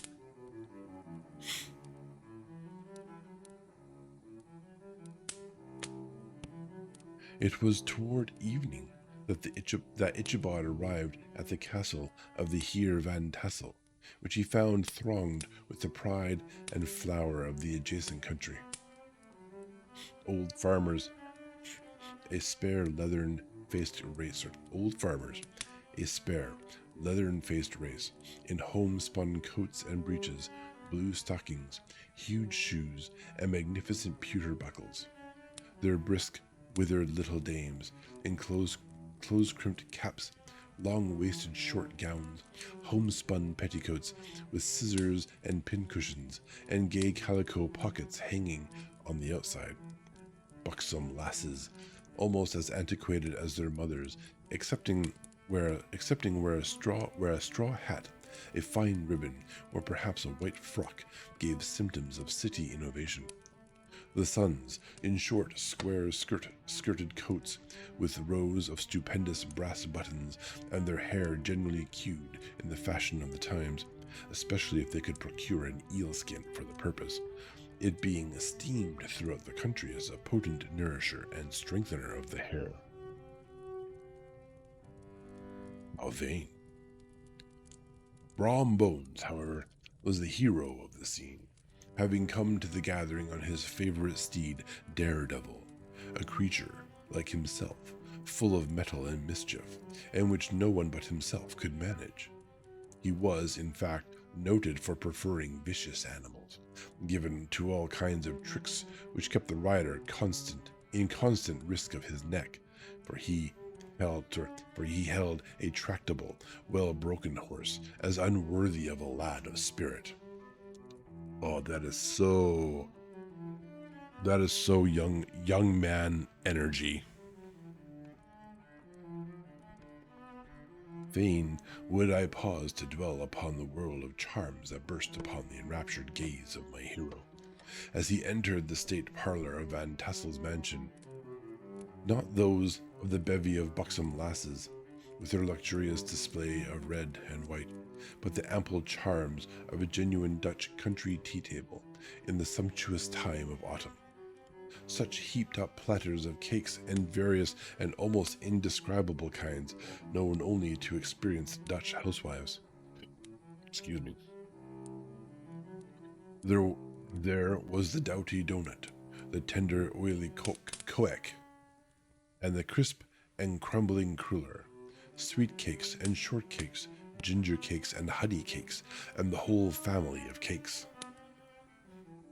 And then there were apple pies and peach pies and pumpkin pies, besides slices of ham, smoked beef, and moreover delectable dishes of preserved plums and peaches and pears and quinces, not to mention broiled shad and roasted chickens, together with bowls of milk and cream, all mingled higgledy-piggledy, pretty much as I have enumerated them. with the motherly teapot sending up its clouds of vapor from the midst. Heaven bless the mark. I want breath and time to discuss this banquet as it deserves, and am too eager to get on with my story. Happily, Ichabod Crane was not in so great a hurry as his historian, but ample justice to every dainty. You've already described this. Please don't go on. He was a kind and thankful creature, whose heart dilated in proportion as his skin was filled with good cheer, and whose spirits rose with eating, as some men's do with drink. He could not help, too, rolling his large eyes round him as he ate, and chuckling with the possibility that he might one day be lord of all this scene of almost unimaginable luxury and splendor. Then, he thought, how soon he'd turn his back upon the old schoolhouse, snap his fingers in the face of Hans Van Ripper and every other niggardly patron, and kick any itinerant pedagogue out of the doors that should dare to call him comrade.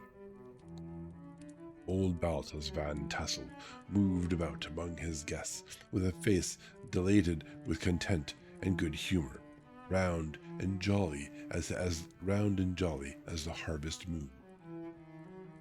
His hospitable attentions were brief, but expressive, being confined to a shake of the hand, a slap on the shoulder, a loud laugh, and a pressing invitation to fall to and help themselves. And now, the sound of the music from the common hall summoned to the dance. The musician was an old gray-headed person who had been the itinerant orchestra of the neighborhood for more than half a century. His instrument was as old and battered as himself. The greater part of the time he scraped on 2 or 3 strings, accompanying every movement of the bow with a motion of the head, bowing almost to the ground, and stamping with his foot whenever a fresh couple were to start. Ichabod prided himself upon his dancing as much as upon his vocal powers. Not a limb, not a fiber about him was idle, and to have seen his loosely hung frame in full motion and clattering about the room, you would have thought St. Vitus himself, that blessed patron of the dance, was figuring before you in person. He was the admiration of all the other people, who, having gathered of all ages and sizes from the farm and the neighborhood, stood forming a pyramid of shining black faces at every door and window, gazing with delight at the scene, rolling their white eyeballs, and showing grinning rows of ivory teeth from ear to ear. How could the flogger of urchins be otherwise than animated and joyous? The lady of his heart was his partner in the dance, and smiling graciously in reply to all his amorous oglings, while Brom Bones, sorely smitten with love and jealousy, sat brooding by himself in one corner. You may have noticed I've made a decision on how I'm going to address some of the racism in the book. Yes. Let's make the world a better place if we can. But the dance was at an end. I'm gonna read it the way I'm more comfortable with. When the dance was at an end, Ichabod was attracted to a knot of the sager folks, who, with old Van Tassel, sat smoking at one end of the piazza, gossiping over former times and drawing out long stories about the war. This neighborhood, at the time of which I'm speaking, was one of those highly favored places which abound with chronicle and great men. The British and American line had run near it during the war. It had, therefore, been the scene of marauding and infested with refugees, cowboys, and the kinds of border chivalry. Just sufficient time had elapsed to enable each storyteller to dress up his tale with a little becoming fiction, and in the indistinctness of his recollection, to make himself the hero of every exploit. It was the story of Dafu Marteling, a large blue-bearded Dutchman who had nearly taken a British frigate with an old iron 9-pounder from a mud breastwork, only that his gun burst at the 6th discharge. And there was an old gentleman who shall be nameless, being too rich a mine here to be lightly mentioned, who, in the Battle of White Plains, being an excellent master of defense, parried a musket ball with a small sword, insomuch that he absolutely felt it whiz round the blade and glance off at the hilt, in proof of which he was ready at any time to show the sword, with the hilt a little bent. There were several more that had been equally great in the field, not one of whom but was persuaded that he had a considerable hand in bringing the war to a happy termination. But all these were nothing to the tales of ghosts and apparitions that succeeded. The neighborhood is rich in legendary treasures of the kind. Local tales and superstitions thrive in these sheltered, long, settled retreats, but are trampled underfoot by the shifting throng that forms the population of most of our country places. Besides, there is no encouragement for ghosts in most of our villages, for they have scarcely had time to finish their first nap and turn themselves in their graves, before their surviving friends have traveled away from the neighborhood, so that when they turn out at night to walk their rounds, they have no acquaintances left to call upon. This is perhaps the reason why we so seldom hear of ghosts, except in our long-established Dutch communities. It makes perfectly good sense. Their friends moved away. The immediate cause, however, of the prevalence of the supernatural stories in these parts was doubtless owing to the vicinity of Sleepy Hollow. Sleepy Hollow. There was a contagion in the very air that blew from the haunted region. It breathed forth an atmosphere of dreams and fancies infecting all the land. Several of the Sleepy Hollow people were present at Van Tessel's and, as usual, were doling out their wild and wonderful legends. Many dismal tales were told about funeral trains, and mourning cries and wailings heard and seen about the great tree where the unfortunate Major Andre was taken, and which stood in the neighborhood. Some mention was made also of the woman in white that haunted the dark glen at Raven Rock and was often heard to shriek on winter nights before a storm, having perished there in the snow. The chief part of the stories, however, turned upon the favorite specter of Sleepy Hollow, the Headless Horseman, who had been heard several times of late patrolling the country, and, it was said, tethered his horse nightly among the graves in the churchyard. The sequestered situation of this church seems always to have made it a favorite haunt of troubled spirits. It stands on a knoll, surrounded by locust trees and lofty elms, from amongst which its decent whitewashed walls shine modestly forth, like Christian purity beaming through the shades of retirement. A gentle slope descends from it to a silver sheet of water, bordered by high trees, between which peeps may be caught at the blue hills of the Hudson. To look upon its grass-grown yard, where the sunbeams seem to sleep so quietly, one would think that there was at least the dead might rest. To look upon its grass-grown yard, where the sunbeams seem to sleep so quietly, one would think that there at least the dead might rest in peace. On one side of the church extends a wide woody dell, along which raves a large brook among broken rocks and trunks of fallen trees. Over a deep black part of the stream, not far from the church, was formerly thrown a wooden bridge. The road that led to it and the bridge itself were thickly shaded by overhanging trees, which cast a gloom about it, even in the daytime, but occasioned a fearful darkness at night. Such was one of the favorite haunts of the Headless Horseman, and the place where he was most frequently encountered.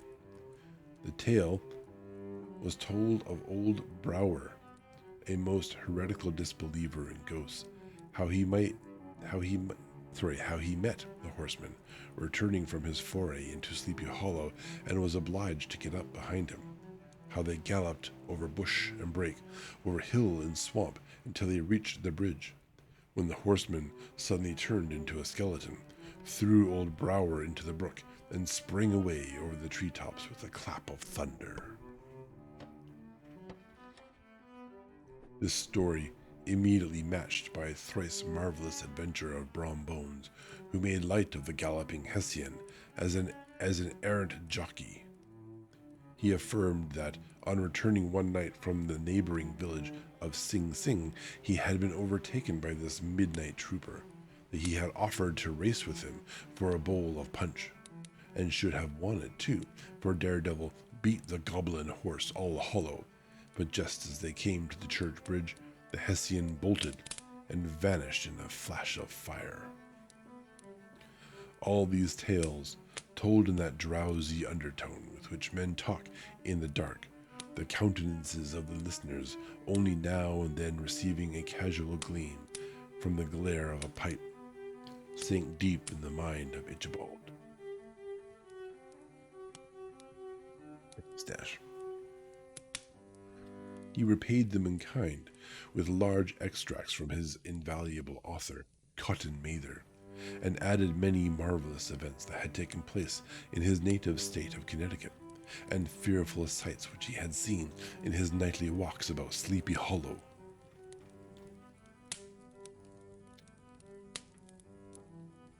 The revel now gradually broke up.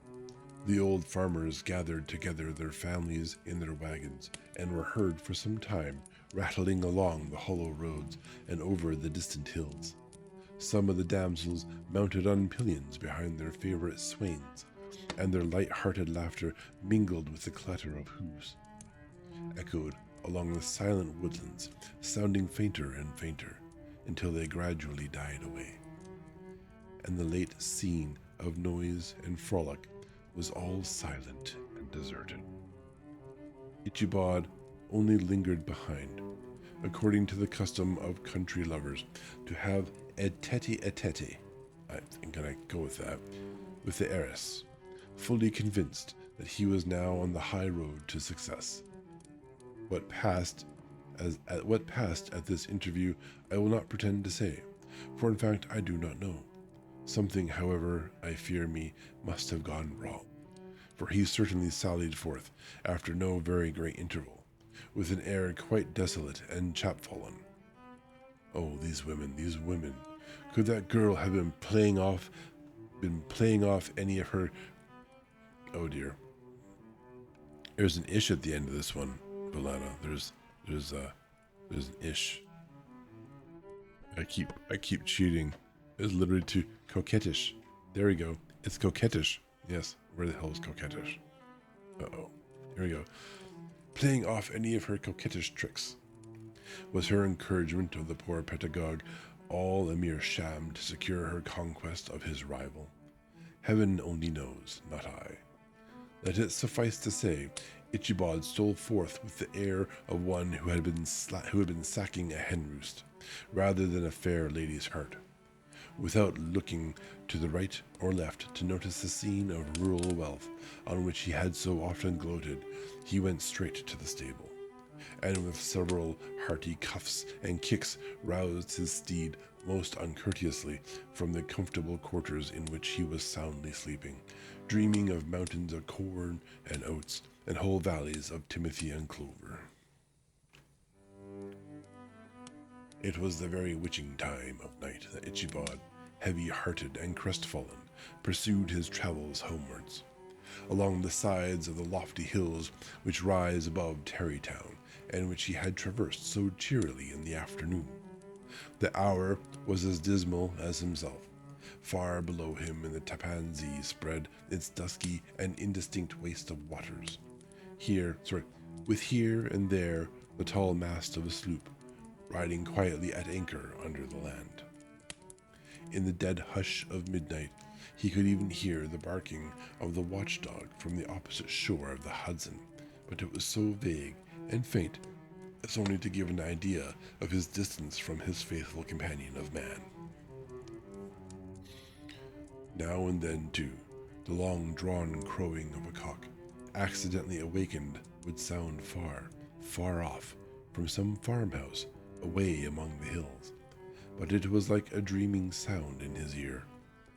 No signs of life occurred near him, but occasionally the melancholy chirp of a cricket, or perhaps the guttural twang of a bullfrog from a neighboring marsh, as if sleeping uncomfortably and turning suddenly in his bed. All the stories of ghosts and goblins that he had heard in the afternoon now came crowding back upon his recollection.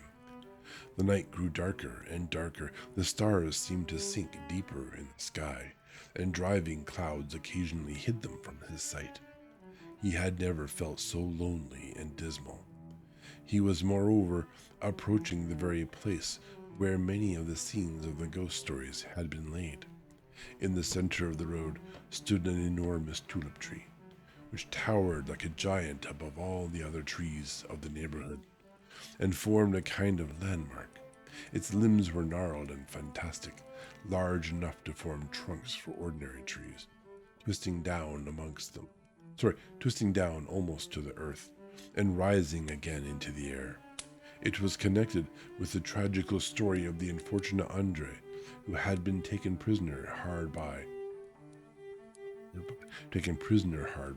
and was universally known by the name of Major Andre's tree. The common people regarded it with a mixture of respect and superstition, partly out of sympathy for the fate of its ill-starred namesake, and partly from the tales of strange sights and doleful lamentations told concerning it. We have an ad starting in a minute or so. I'm going to step away a little bit now. We'll be back as soon as we're ready, as soon as we're done ads. I gotta go do something with my nose. I think I'm sniffling too much. I don't like it. We'll be back. Thank you. Yippee. All right.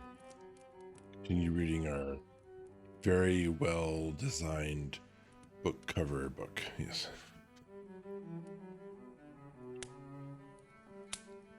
Doing pretty good. We're about, actually, it's like 60-70% of the way through. So we'll finish tonight. Might even go a little longer. Oh, no, actually, it's not as long as it looks.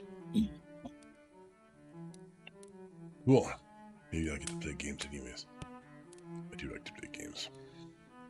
Alright, so where were we? Yes, he's walking along or riding along the road, and it's getting scary.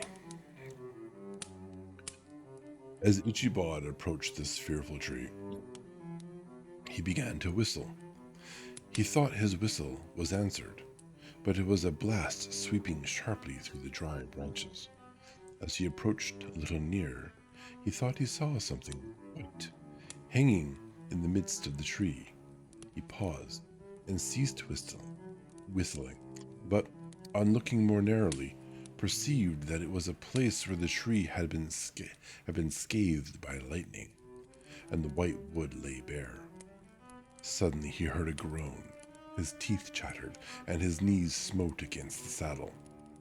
It was but the rubbing of one huge bough upon another, as they were swayed about by the breeze. He passed the tree in safety, but new perils lay before him. About 200 yards from the tree, a small brook crossed the road and ran into a marshy and thickly wooded glen, known by the name of Wiley's Swamp. A few rough logs laid side by side served for a bridge over this stream. On that side of the road where the brook entered the wood, a group of oaks and chestnuts, matted thick with wild grapevines, threw a cavernous gloom over it. To pass this bridge was the severest trial. It was at this identical spot that the unfortunate Andre was captured, and under the covert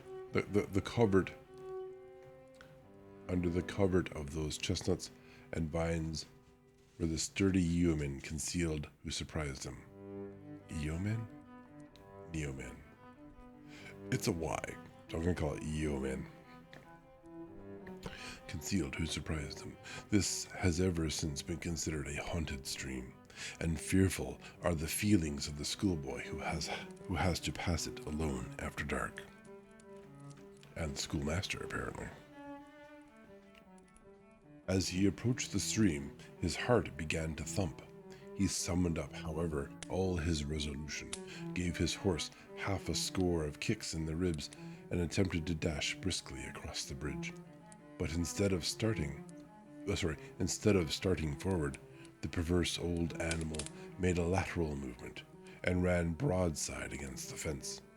Ichibod, whose fears increased with the delay, jerked the reins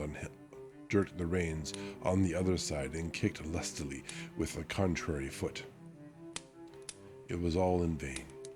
His steed started, it is true, but it was only to plunge to the opposite side of the road into a thicket of brambles and alder bushes. The schoolmaster now bestowed both whip and heel upon the starveling ribs of old Gunpowder, who dashed forward, snuffling and snorting, but came to a stand just by the bridge, with a suddenness that had nearly sent his rider sprawling over his head. Just at this moment, a plashy tramp by the side of the bridge caught the sensitive ear of Ichibod. In the dark shadow of the grove on the margin of the brook, he beheld something huge, misshapen and towering. It stirred not, but seemed gathered up in the gloom, like some gigantic monster ready to spring upon the traveler. Yes, the horse is not cooperative. Maybe he is tired. The hair of the affrighted pedagogue rose upon his head with terror. What was to be done? To turn and fly was now too late. And besides, what chance was there of escaping ghost or goblin, if such it was, which could ride upon the wings of the wind? Summoning up, therefore, a show of courage, he demanded in stammering accents, "Who are you?" He received no reply.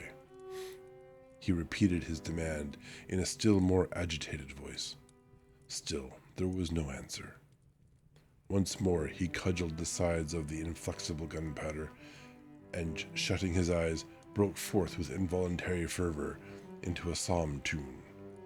Just then the shadowy object of alarm put itself into motion, and with a scramble and a bound stood at once in the middle of the road. Though the night was dark and dismal, yet the form of the unknown might now in some degree be ascertained.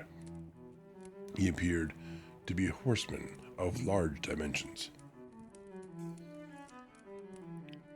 and mounted on a black horse of powerful frame.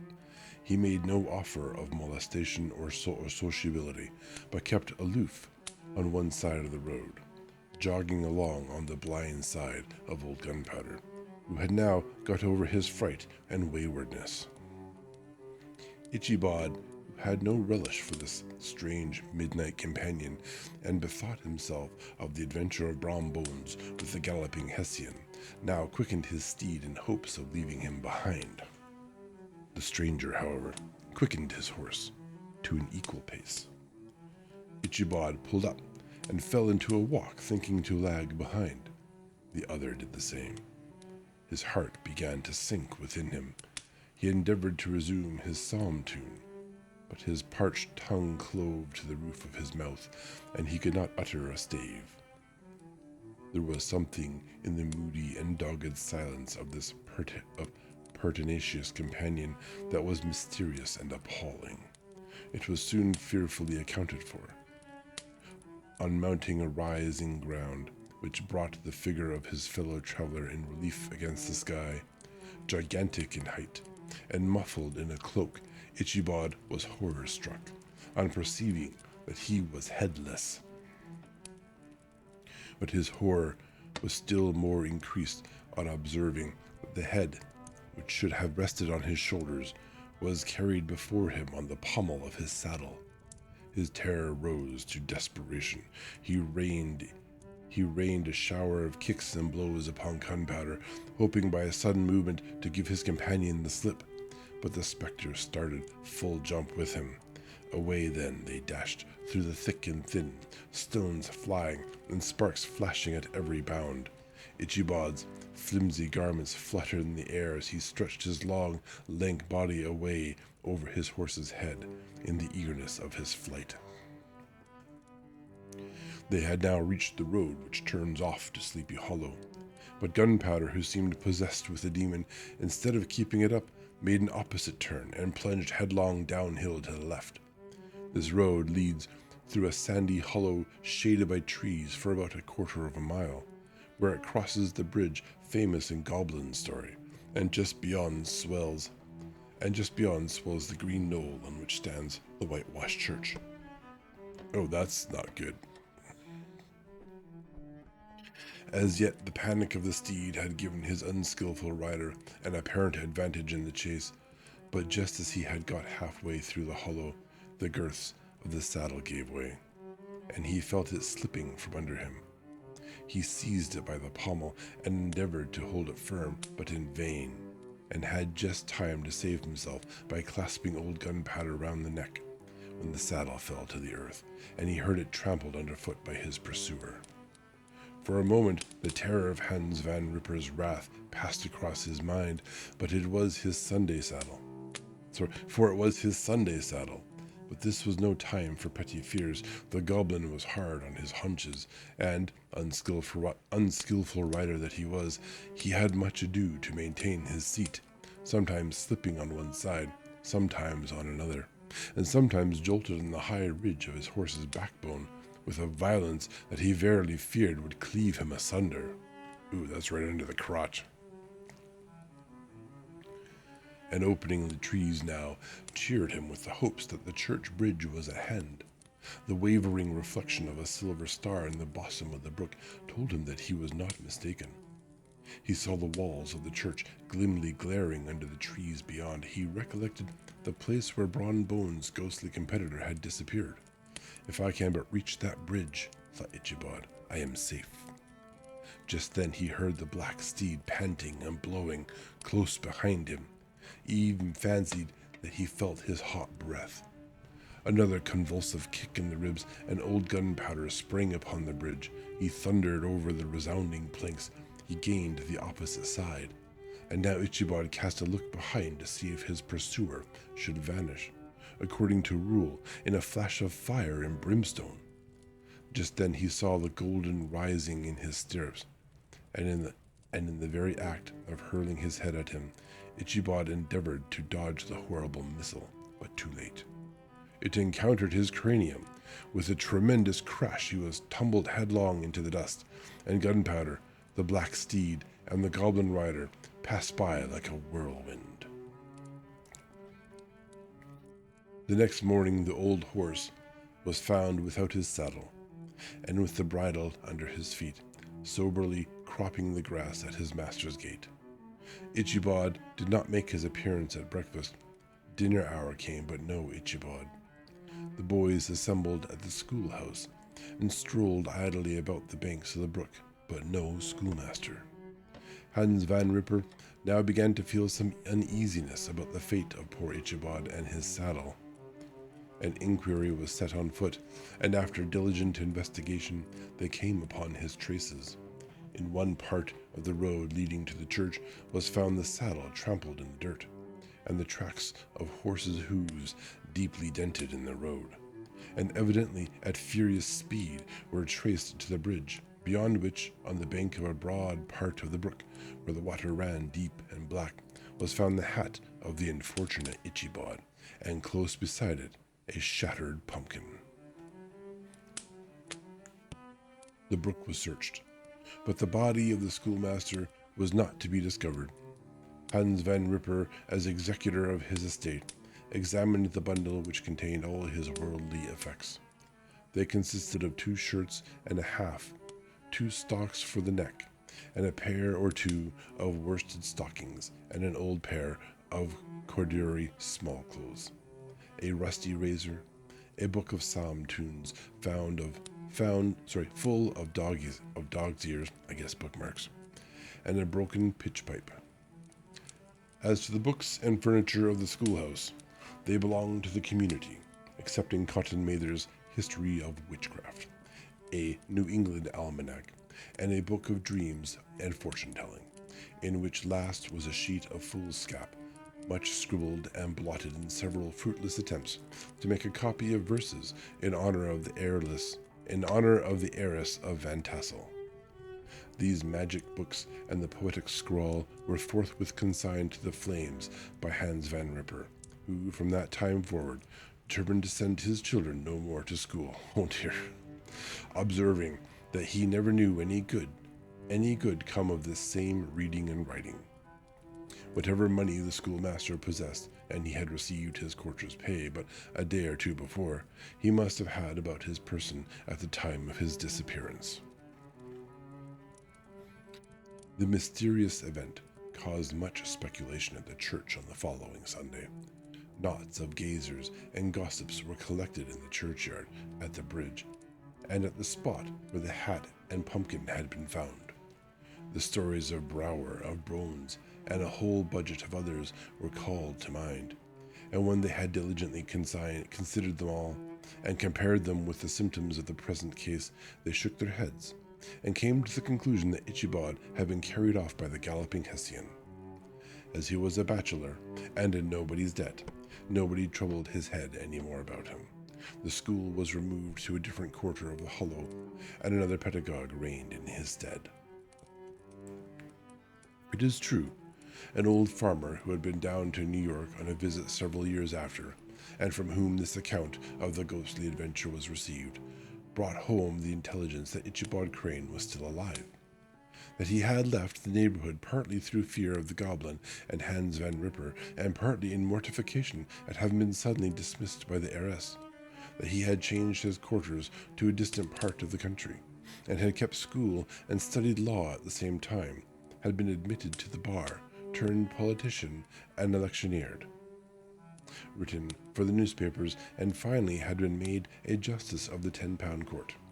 Brom Bones, too, who shortly after his rival's disappearance conducted the blooming Katerina in triumph to the altar, was observed to look exceedingly knowing whenever the story of Ichabod was related, and always burst into a hearty laugh at the mention of the pumpkin, which led some to suspect that he knew more about the matter than he chose to tell. I knew it. I'd never read this story before, but I had my suspicions. The old country wives, however, who are the best judges of these matters, maintain to this day that Ichabod was spirited away by supernatural means, and it is a favorite story often told about the neighborhood round the winter evening fire. The bridge became more than ever, an object of superstitious awe, and that may be the reason why the road has been altered of late years, so as to approach the church by the border of the mill pond.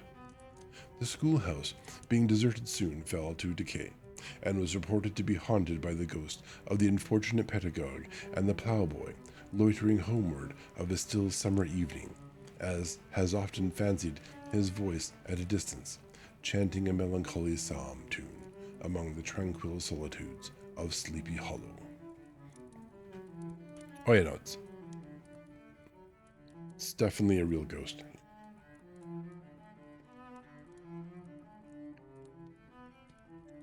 What's this then? Postscript, found in the handwriting of Mr. Knickerbocker.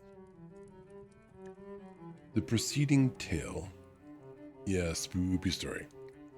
The preceding tale is given almost in the precise words in which I heard it related at a corporation meeting at the ancient city of Manhattos, at which were present many of its sagest and most illustrious burghers. They have hamburgers.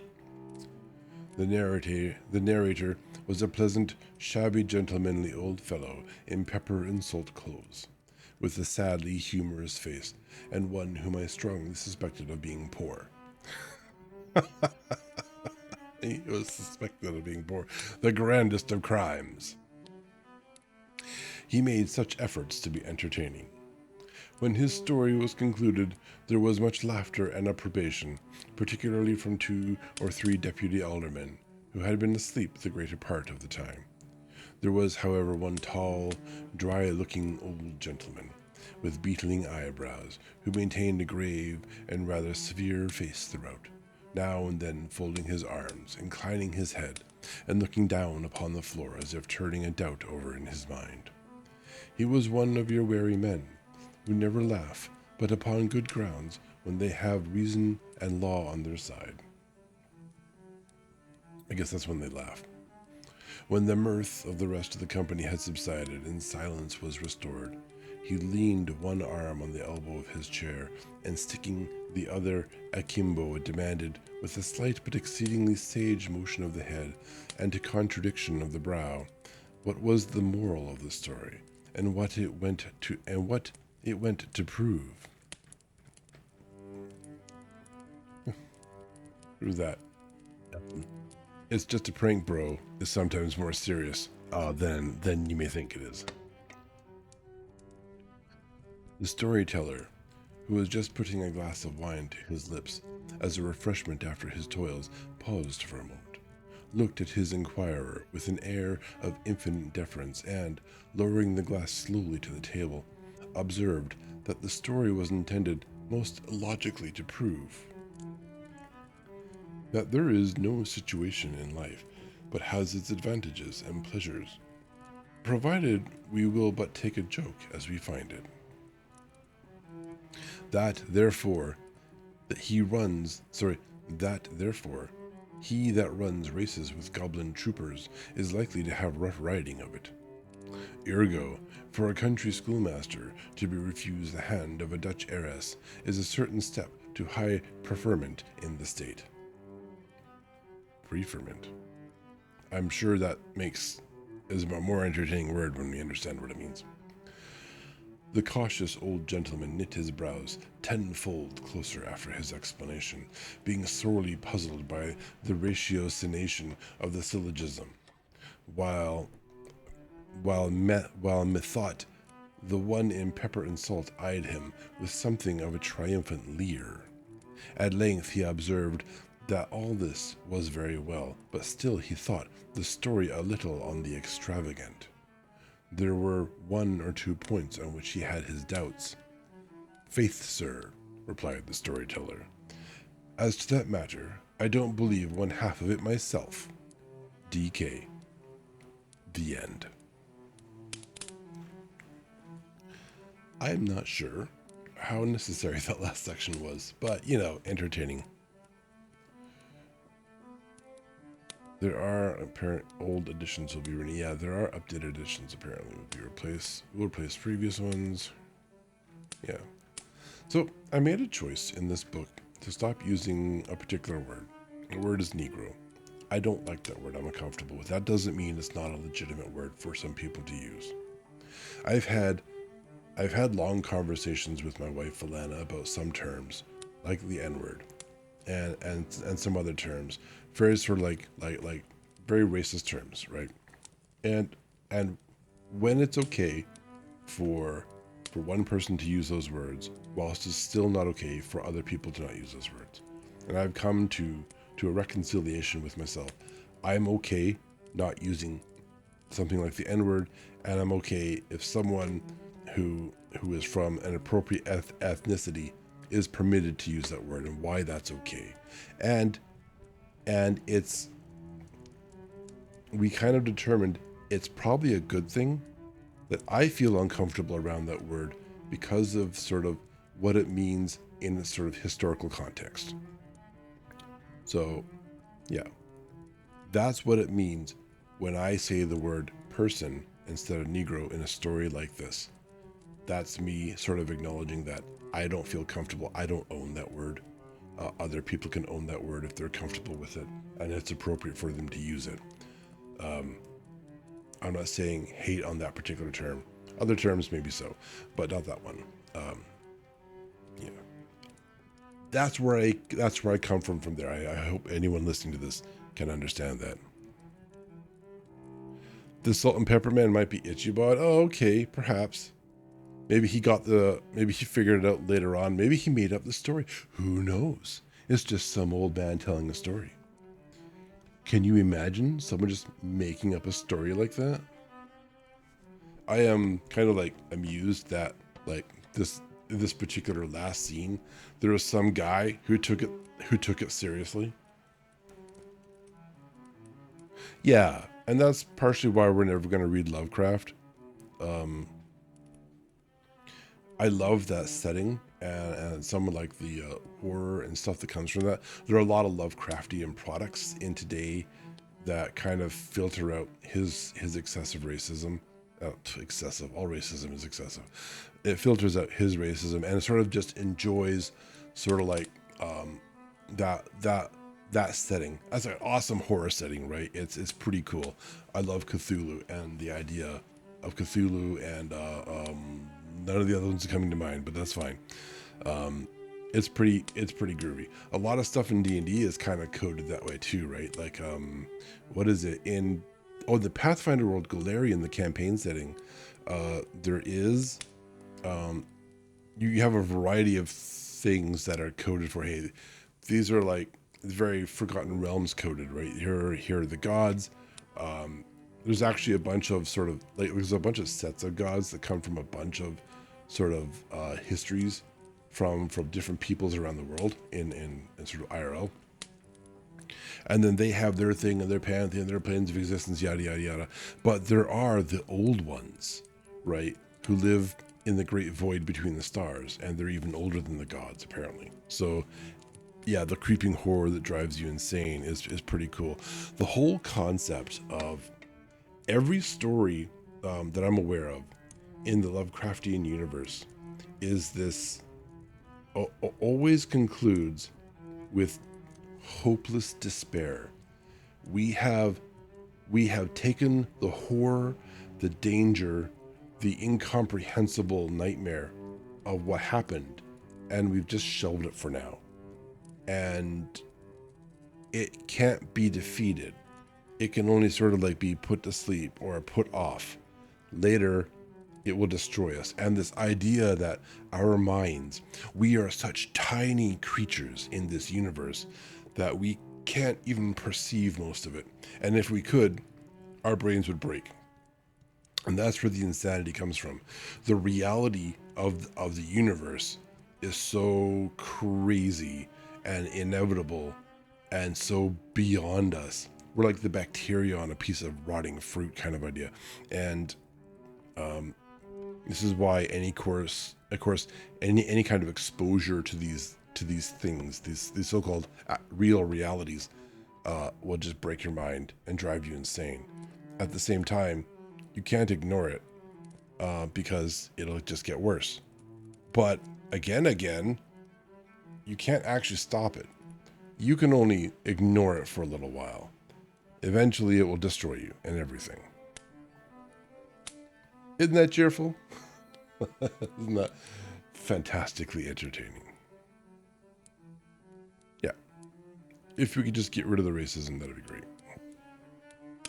But of course, everything that is written about it more modernly would be all copyrighted, I imagine. So, meh.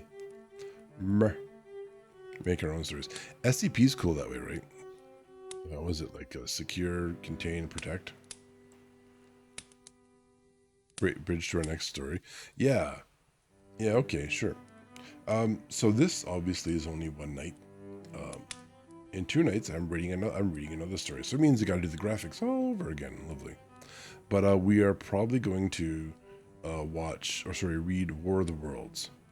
So it's kind of horror-esque, but it's sci-fi. I'm gonna get away from horror soon, right? We're gonna are there like other stories we can read? Like, we've read all these depressing, dark stories. It's a theme, I guess. It's not bad. My favorite one is still 1984. But yeah, we're going to start reading War of the Worlds. I have no idea how big this book is. I hope it gives me a month of content. So I don't have to do pictures again so quickly. But pictures might be happening tomorrow. Yeah, as opposed to like, well, that is the night before. Oh, good lord. You have more fairy tales and secret. Yeah, right. We have like Secret Garden, which is a full book apparently. Yeah, we still have a long list of stuff, right? The list of Alana made up is still pretty long. Yeah. Awesome. Well, I think I think we'll end here. What are we at? We're like 2.5 hours. That's okay. That's a pretty good stream. Yeah. Cool. I didn't go back to just talking, but yeah, whatever. This room's pretty similar. It's a totally different room, though. I promise. I have 2 rooms exactly the same, except one has a poster and a big book. Big book. Thank you, everyone, for listening. I will actually. Oh, we read. Do we raid? Can we raid? Is there anyone to raid? Anyone to raid? Let's take a look.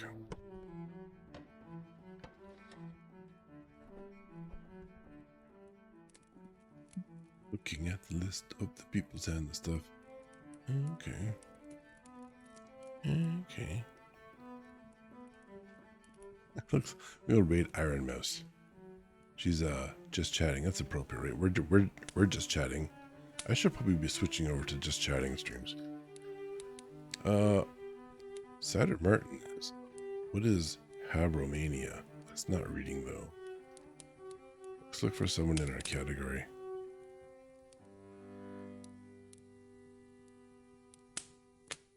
Well, there might be someone. Maybe we don't. Yeah, maybe we just call it quits here. There is this one person that's not English though. Cute VTuber though. Mafita.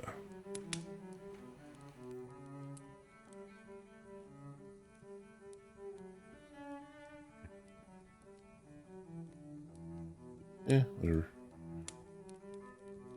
Cool. Let's end it there. Before you all go, please do, of course, remember to return your materials to the shelves before departing, and be kind to one another.